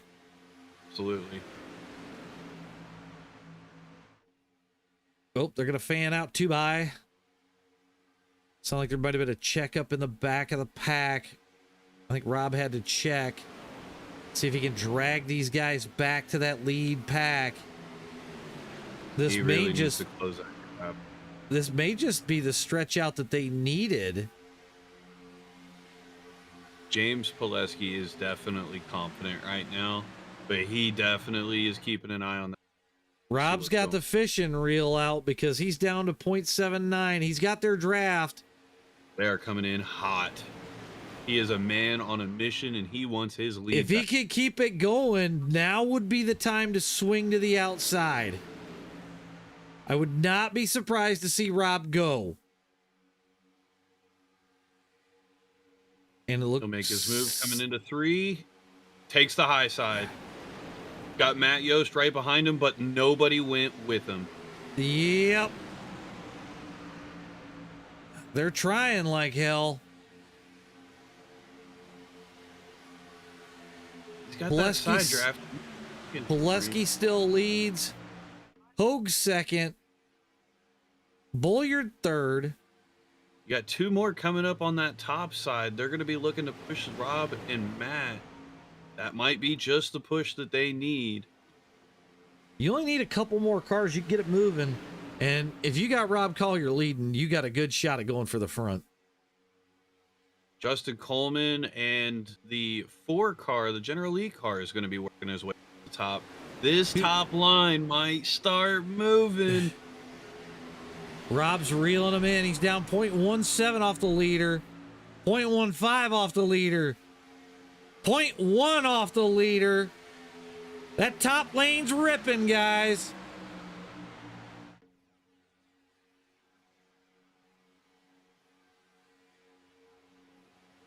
They're going to stall in the corner for a second, but coming off, that top lane's going to have more momentum because they don't have to turn it quite as tight. So look for Rob to float to that wall, possibly. Oh, we're looking on time. Fighting it a little bit there. You got Matt Yost getting a little loose coming too there. That air is moving. Yep. This could be a dogfight to the end. How much server time we got left, RJ? 41 minutes. So we'll easily make the end of it at this point. 20 to go. 19 to go crossing this line. Say that. Oh, they get tight through the tri-oval. You got a 5-man team on that top side. Rob Collier, he's pushing. He's looking for that lead. He's side grabbing any piece of air off of those front cars that he can. You got James Pileski in front. He now has... He's got to block both those lines. He's got to really watch his mirrors. So, yeah, I see him work through 1 and 2, trying to cover both. Rob's got him on his quarter panel. He's going up door to door, entering 3. Coming out of 4, he's going to have his run. You're going to see him. We got a lap. We got the 45 on the high side as we come down through the tri-oval. 3 wide into the tri-oval. Got by pretty clean. Right now is not the time to bring a knife to a gunfight. Top 5 is James Pileski, Rob Collier, Wes, Hugh, Matt Yost, and James Hogue, James Meyer. Top 5. English is hard sometimes. English is hard sometimes. People's names are hard. We are hard. under 20 to go. We're at 19 to go. 2 by 2 by 2 by 2 they go. One small flinch. This whole thing goes to caution. Hopefully we can run this thing out. 13 cautions. It's a whole lot. Be nice to see this thing finish under green.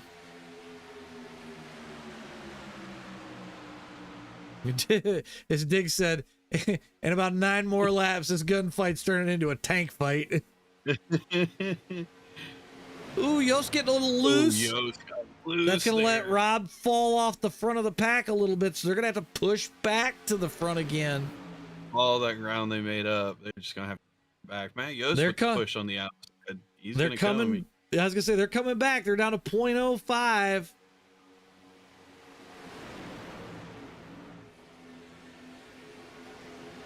Does somebody drifting cause the caution? Does Netcode have it? What's going to happen? Do we make it to the green flag? It's any thought at this point. They're doing a lot of moving. And Yost! To the 29, to the 96. No! Big one on the front stretch.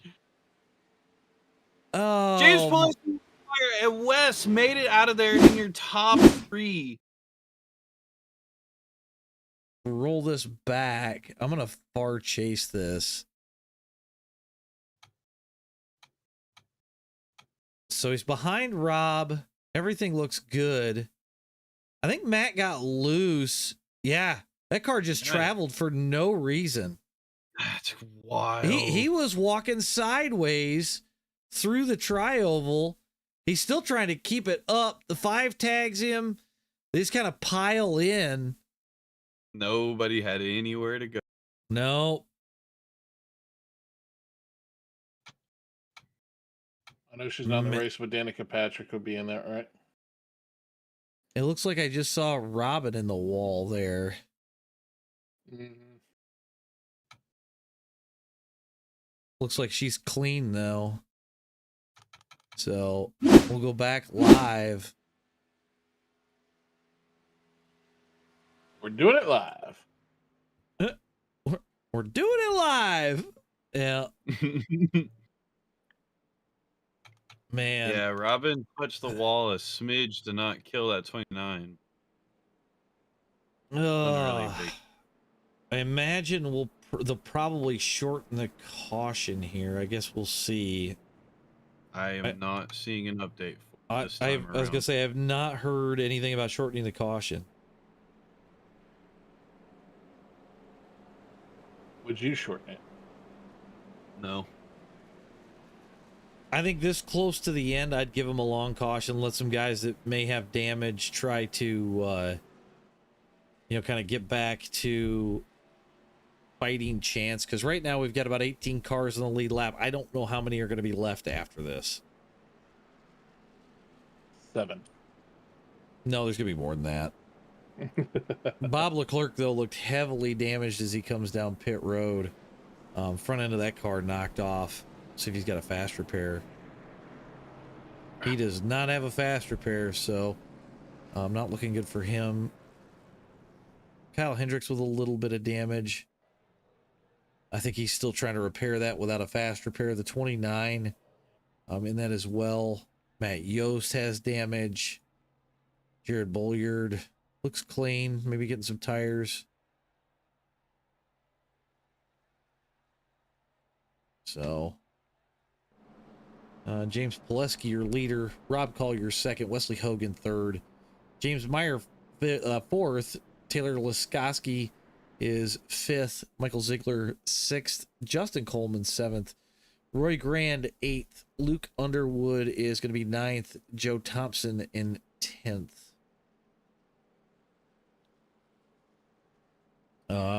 Robin needs at least one, maybe two more cautions to get back on the lead lap. They do have 3 green white checkers for this. But Robin Think she can get her lap back. Yeah, I think she's gonna need a little bit of help here at this point. So Wow, that was my heel.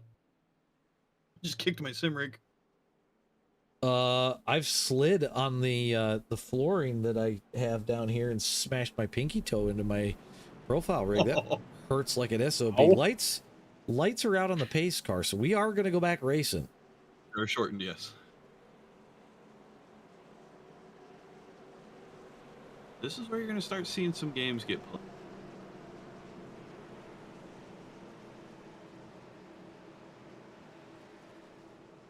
We're going to go green. 14 to go here.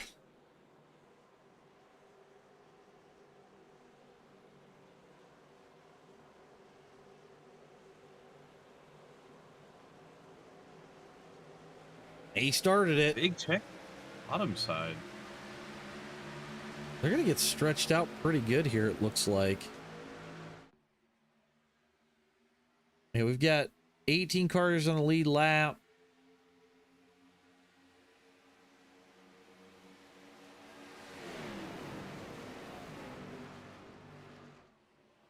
Rob Collier going to slide in third. Probably a safe play right now. Nobody look at the outside yet.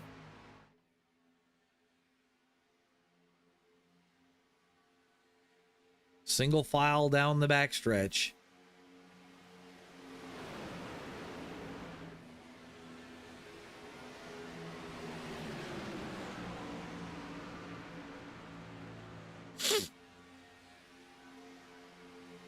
$13 to go at the line. Pileski, your leader still.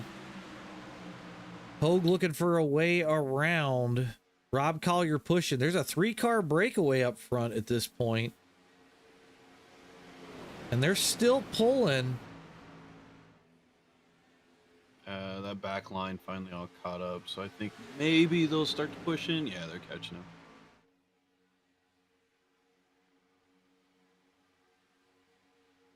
Yep, now they've caught. I just saw the timer start ticking down, so they'll keep pulling up.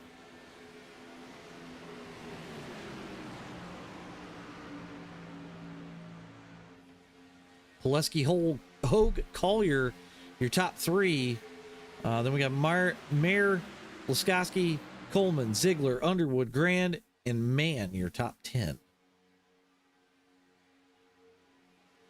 I see Robin just kind of hanging out, waiting for a wreck, so that way she can hopefully get her lucky dog.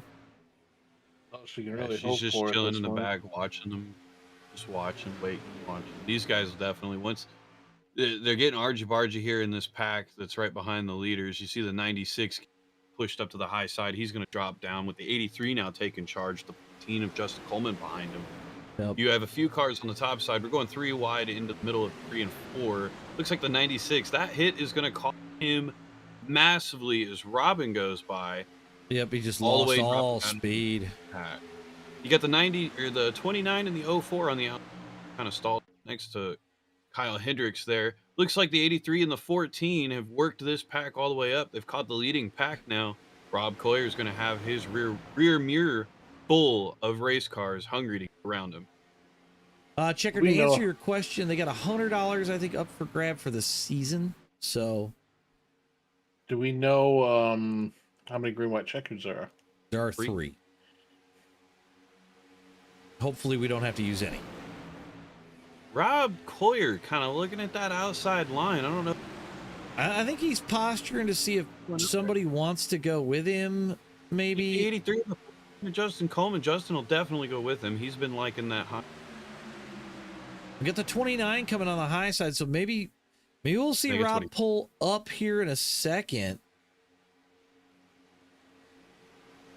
There he goes. Yep. He's going to pull that high lane forward. Very smart on his end. Gonna need that 29 car to get up on. He's losing right now, but in a second he's gonna start gaining in a big way. They're gonna have the run coming out of 4. Here's the thing. You got lap traffic in the middle of 4. I see that. We've got the 70 of Matt Yost that they're coming up on.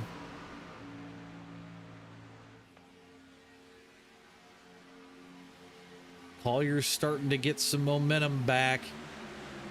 He's grabbing the draft where he needs it. 3-car pack. They almost need a 4th to really get this thing moving. Well, and I'm looking here, and I see Kyle Hendrick back there. He's peeking his nose around. He's going to come around. Yep. I was going to say, Kyle's going to add to the fight. You know, Rob's getting in his ear telling him, hey, we need your help. Yep. I'm really surprised with Matt Yost. That was a little shocking. They didn't really try to take advantage of that anyway. These guys are probably booking way faster than he is. Oh, yeah, you're not going to be able to pick Yost up at this point. No. And I think Yost still had some pretty good front-end damage, so he's fallen all the way back off the back of this pack. Yeah, it looks like the lane with Collier is going to fall apart. Now, if I was Collier in this situation, try to get down on that bottom line, I would. Well, if you can hang the high line for a little bit longer, maybe you get Hendricks up there, but I think Hendricks has enough damage, it's not going to work.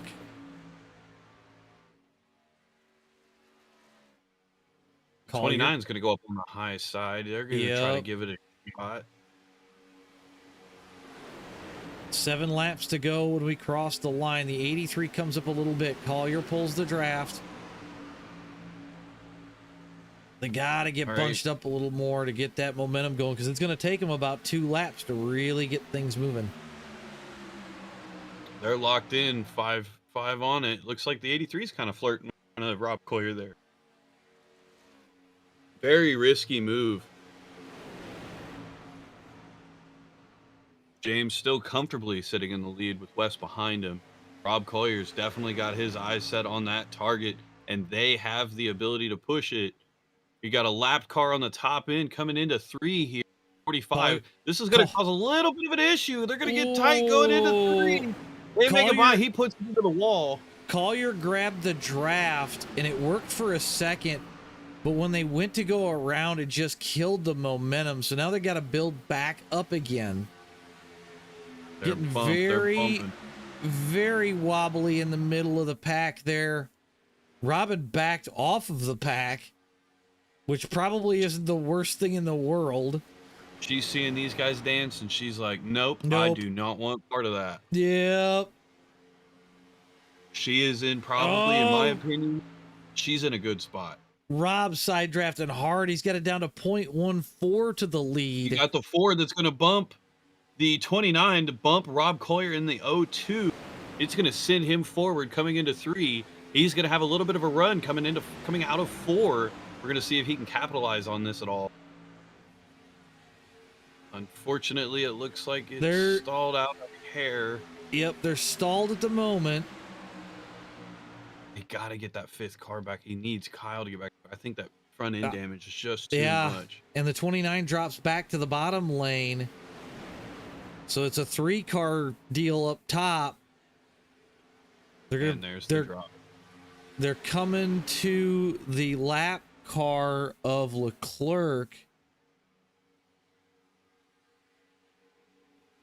Leclerc taking it on the high side, keeping it on the wall.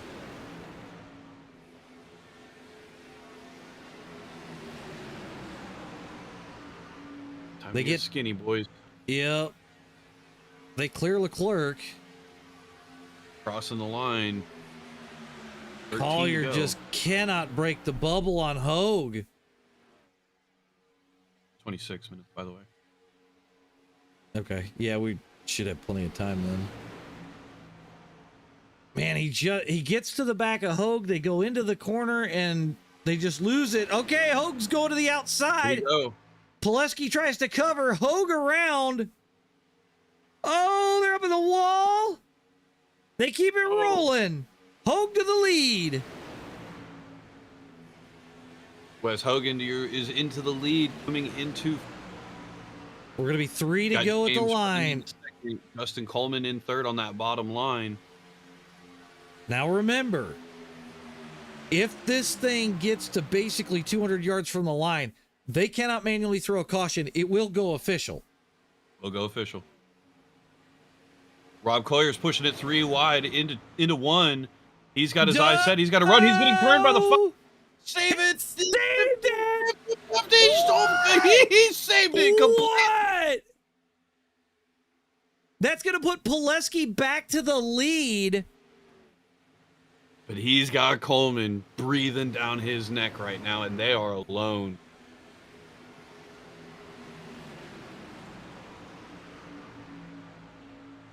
The only problem is Hogue's going to have more drafting help, but they got to get moving. And if any damage happened, that may slow them down. But they are starting to build some steam back. They're less than a half a second back and closing at a hell of a rate. Yeah, you got 2 lapped cars coming into 2 here, coming down the backstretch. We're going to see a push. What are we going to do? We're going to go 3 wide down the backstretch, car high, car low. This is a very scary feeling. This is very peculiar. Everybody seems to make it through. A little argy-bargy here, getting a little loose. Ziegler was a little loose. As we come off of 4, this thing's going to go official. Pileski leads, Coleman 2nd, Hogue 3rd. We'll see where this thing finishes here in another 3/4 of a lap. I don't think... Oh, Ziegler down to the apron. He catches it. All these guys pushing real hard. Justin Coleman's going to have to make his move here if he wants to make a move. Coming down the back One down stretch. below the yellow. 3 wide down the back stretch.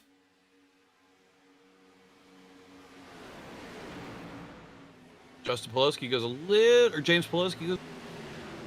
Pileski's going to have it off of 4. Does the 14 swing out and around? Hogue looking around. 14 coming in on the looking outside. around. Man, that's a finish. Oh, that was great. James Pileski, your winner. Justin Coleman coming in 2nd. Wes Hogue coming in third, Michael Ziegler coming in fourth, Kyle Hendricks rounding out your top five, Mark Mann making his way all the way back up to sixth, Rob Collier dropping down to seventh, Taylor Lisowski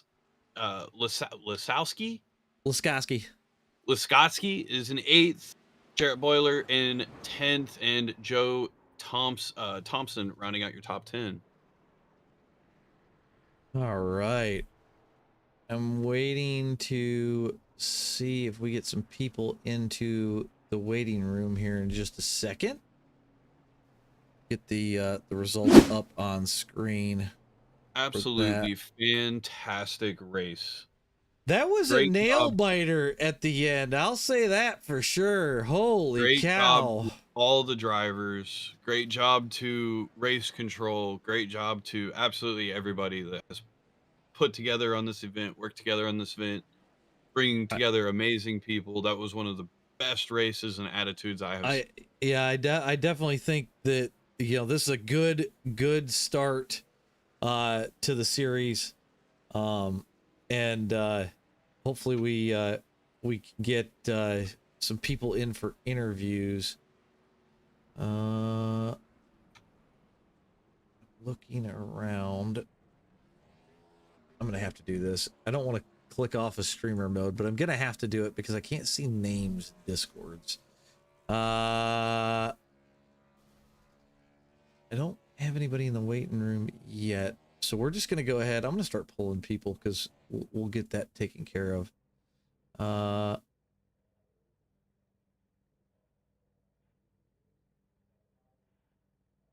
He's talking to doing some race control stuff. So let's see if we can get James Pileski in here if I can find him. There he is. We'll go ahead and pull him up here.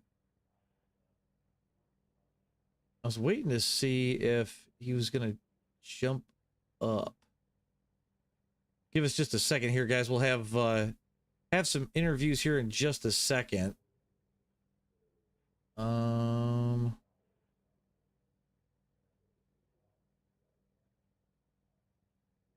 was hoping they were going to jump up. I hate to pull people right out of a conversation. They don't know it, but we're going to go ahead and do it.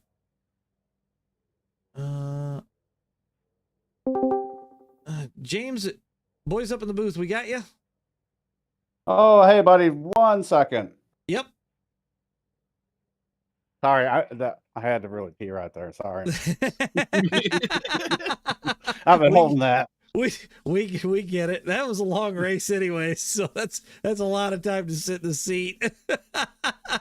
Man, about the halfway break, I did one earlier. I was running, I don't know, top 5. I had to come down. I had to do it. Oh, I've been there, done that before. Trust me. Old person bladder, you know what I'm saying? Well, so you were in a wreck earlier in the race, and you come all the way back from that to pull off the win. I mean, it's a hell of a run, but walk me through it a little bit here. Well, I mean, first off, I failed in qualifying. I thought it'd be smart to just sit there and kind of rev my motor and get my oil temps high and see if that would make me faster. And it was really not. So we qualified 21st. That was a horrible move by my part. But then we worked our way up and then got involved. Well, I got loose at one point, like entering 3, I think it was, or 2, I don't remember. And then I kind of broke the right front, was kind of trying to stay up to the wall. And I don't know, the 3 car kind of got into me there and we kind of, whatever, got a caution. Then I had to start back over and, you know, luckily I made the right moves at the right times. I'm not really sure what happened with Hendricks and the other guy.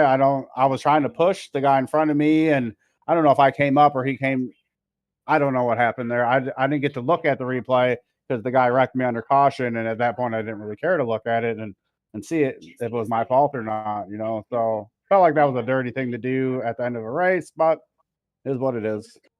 Well, I mean, definitely a nail biter of a win tonight. You got him by 0.065 at the line. So, heck of a win for sure. Anybody you want to give a shout out to? I want to definitely give a shout out to you guys for doing this, to Wes. And Wes is gonna be mad at me because I don't remember who the other guy I'm supposed to thank. But thank you to the guy who is giving the $100. I totally forget. So, my apologies, whoever you are. But thank you. Well, good job on the win tonight. Enjoy the victory, and maybe we'll see you at the next one. Oh, absolutely, buddy. Thank you. Yep. There we go. All right. And we've already got third place in here, Wesley Hogue. Heck of a run there at the end. I thought you guys were gonna like kind of blow it apart there on the backstretch for a second, but you held on to it. So, and we even saw you go about 3 laps down earlier in the race and come back to finish third. Walk me through it. Yeah, about 3 1/4 laps down, I went down. So yeah, I you pulled me in the booth earlier, and I literally, as soon as you're pulling me in the booth, there was a car stopped at the beginning of pit road because the sign said to stop, and I did not see that, nor did I think that we would make contact. Seeing down pit road, you typically go through the car, right? And we made contact, and that just put me behind the 8 ball for the entire race, just trying to get my lap back. And it took me about 150 laps to get onto the lead lap. I had a speeding penalty, a self-inflicting speeding penalty. I ended up using my second fast repair before I actually wanted to. It was a hectic race, and to get a podium finish here that, not really expected, but you know what? I'll take it. Right. Well, and there were a couple of times where we saw you stay out. I'm like, does he go around here? And then you duck off last second in pit. And I'm like, I don't know if he's using or saving the fast repair, if he's, just kind of planning this out. And then the last time it was, well, there's not really a point to go and get the wave around because you can just wait on the lucky dog, hang out in the back and hopefully avoid chaos and not have to really deal with all of it. So there was a spot where I was supposed to get the wave around, and I got into an incident on the backstretch when the caution came out. A guy wrecked late afterwards, and it gave me an incident point. And I missed out on the wave round and gave it to a guy that was 5 laps down. And I said to my team, I'm like, I'm just not made to be up here. And thankfully, stuck it out. Again, did not expect to get a podium finish, let alone be on the lead lap. But I'm cramped. My feet hurt. My hands hurt. My back hurts. It was one heck of a race. I would like to say congratulations to James Polsky of winning the $100 brought to you by Taylor Laskowski in the Detail Shop. There's a little bit of controversy. I don't think you can have one of these races without somebody being upset, AJ. I don't think it's possible whatsoever. I mean, me and JD have hosted many races, and you could think you're gonna have it perfect, and there's always some sort of controversy. Doesn't matter who. But it always happens. Let it go. Yeah, you figure it out. Yeah, and it was. People get mad. They're fine. They'll get over it. Yeah, one of those things. Unfortunately, that we can only control so much. But I would just like to thank. I'd like to thank Taylor and the Detail Shop for funding the $100 here for this, as well as you, AJ, and Stevens Motorsports putting on this broadcast. I was watching it for a while, and then I realized I should probably stop watching this and try to get on the lead lap. And that was you're not the first person to tell me they're watching the broadcast from in the car. Yeah, it was. I was trying to calm down my frustrations by watching what the hell was happening in front of me. But shout out to you guys making this happen. Shout out to over 40 drivers signing up for this thing. Right. I think that's absolutely amazing. I busted my tail for over a month doing recruitment races and posting on these iRacing Facebook groups and doing everything I could. And then help from my admins as well. And it's just everybody putting their belief in us. And we do everything that we can to keep people happy. Understand there's going to be some upset drivers afterwards. But we have 16 weeks of this. You can't expect all 16 weeks to go well. Thankfully, tonight was 200 laps instead of what our typical 80 laps would be. And I needed every single one of those laps to get back on the lead lap. So I'll take home the P3. Again, congrats to James, winning, of course, with controversy, but I don't think that's possible to do so without. So Congratulations to you, dude, man. It was a great run. You put on a fantastic event. All around 10 out of 10 in my eyes. We were I don't think I actually ever MF'd. I don't think I've ever MF'd so much in a race. Well, when you're 3 laps down, MFing guys because they're not wrecking, then MFing them because they wreck at the wrong times. It was, man, I never want to be 3 laps down again. I don't care if there's 500 laps. That absolutely sucked. No, we definitely get that. Well, you know, we were sitting up here in the booth just watching. I mean, for the first, I don't know, 75 laps, it was clean running. Everything looked good. You know, and even with all the wrecking, I think everybody did a good job of being cordial. Obviously, the last 50, you're gonna the heat's gonna crank up, right? You're gonna go hard, but everybody kind of just vibed well together. I think you've got a good group of drivers here. I think it's gonna be a hell of a season. So I can't wait to go talk to my wife about it, because I'm sure, you know, she stuck it out. She's all the way to the end, and I'm sure she had a gas. So, because she really enjoys the super speedway thing. You know, and I appreciate her and everybody else that did so, that were multiple laps down, or just, you know, maybe wasn't having the best night and stuck it out for all 500 miles of this, because it can get frustrating. I said it a few times when I almost went 4 laps down. I was like, man, I'm just going to eye in the sky this. And my teammates just basically said, you know, shut the F up and keep driving. And sometimes you need that. So I definitely appreciate her, as well as everybody in this field that saw the finish.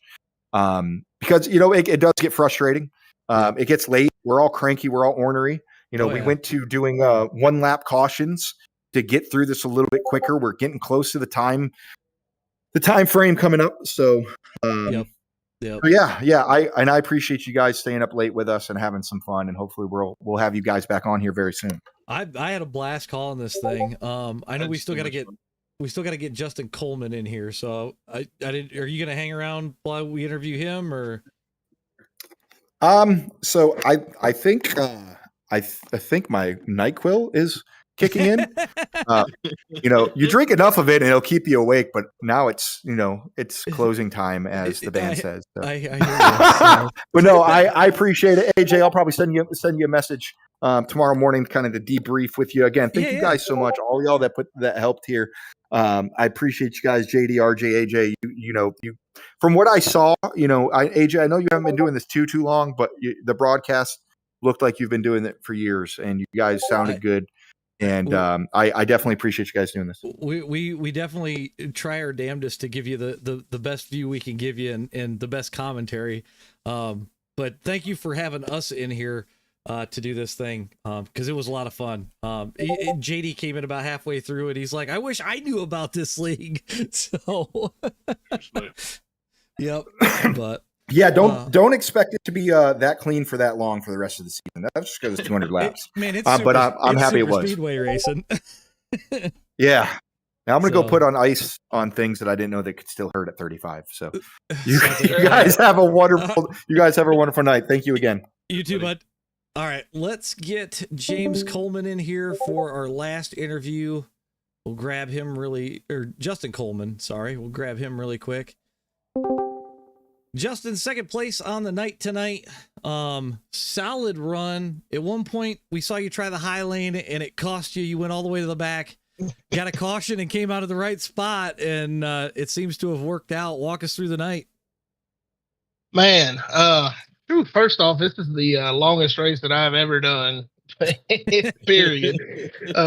I'm just glad to get through the 200 laps. But right. Yeah, I mean, we qualified pretty decent, and I found out pretty quick that these cars don't really draft that well, so it's hard to get run. So tried the high side a few times. A couple of times it worked good, and then people would just duck off and go to the bottom. But right, I don't know. We played our cards right, and did a few pit stops pretty good, so came out in a good spot. So it worked out in our favor. I think you had the most front to back to front to back to front situations I've seen in a hot minute. You ain't kidding, man. It was a bunch of highs and lows for sure, but I'm glad it ended on a high. I really admired your dedication to that top line. Oh man, I wanted it to work. I wanted it to work so bad. I was like, man, I'm determined to get this thing going. Well, halfway through the race, I was like, man, I wish I could just be a bug on this guy's wall right now. Why is he just so dedicated to the top line? Well, go ahead. If you watch the newer Gen 6 cars, not the legacy ones that we drove tonight, but the newer Gen 6 cars, those things are top lane dominant. So I kind of expected a very similar package for you guys tonight. And it just seemed like, I don't know if it was the fact that cars were getting a little more loose on the high side, and that's why a lot of guys went low. But I mean, I figured it was going to be 2x2 most of the race. Right. Yeah. Well, I think the main thing is when 2 or 3 cars would jump out to the top, you would just get your doors blown off. So everybody was like, well, it must be bottom dominant. But I mean, if you could get 8 or 9 cars up there, you could make up some ground, but nobody wanted to stay dedicated to it. So, but overall, I mean, it was good. It was fun. 10 out of 10 would recommend. I'd do it again. Well, like I said, it definitely was fun to watch, especially like I said, with as many times you went to the front, to the back, to the front, like, man, this guy is everywhere. Heck yeah, that's what you got to do, man. Yep. So, anybody you want to give a shout out to before we let you go? Yeah, man. Thank y'all for broadcasting. I can't wait to go back and watch this 3.5 hour race. Thank the guys that run this league. Appreciate them letting me come in. I'm a newbie to the league, so appreciate everything they're going to do. Thanks to all their sponsors. Don't know them off the top of my head. I apologize. Thank all my sponsors. Jason James Auto and Diesel Repair, Parker Brothers Window Tinting, BH Homes Construction, Gibbs Brothers Construction, Barry Elvis Performance and Fabrication, ECR, K Cars, and Coleman Design. All righty. Well, good run on the second place tonight. Hopefully you'll get to see us again here in the next couple of races to continue broadcasting. I know me and Wes got to talk about that a little bit more, but we'll let you go for the night, and congrats on that second place, bud. Well, thank you, sir. I appreciate it. Yep. Have a good night. You too, brother. All right. That was second place, Justin Coleman. Thoughts on the night, guys? You know, we do this every time. That was an absolutely fantastic race. I think it was fun. JD, what you got? I said it was very excuse me. And he starts to very entertaining. The words aren't coming to him. Sorry. But no, I gotta say, a huge shout out to Wes for bringing us in and letting us do this thing for him. Hopefully we'll be your spot for the rest of the season, to bring more races to you guys. Congrats to James on the win tonight. Definitely hard fought. I mean, we had 13, 14 cautions tonight. So congrats to everybody that finished, to the guys that stuck it out. Like Wes said, it's not always about necessarily winning, but getting the seat time too. So congrats to everybody there. As far as the channel goes and is concerned for the rest of the week, as I had mentioned, I will be broadcasting a charity race on Saturday night. I believe that starts 6, 7 o'clock ish. Look out for the announcement there. I'll have that up. I plan to stream actual racing at some point this week. I know we had issues last week. So I'll probably do, I don't know, maybe Thursday, because I know tomorrow night I will be persona non grata. But thank you to everybody that stuck around to watch. Had a good time, left comments, cheered on your drivers.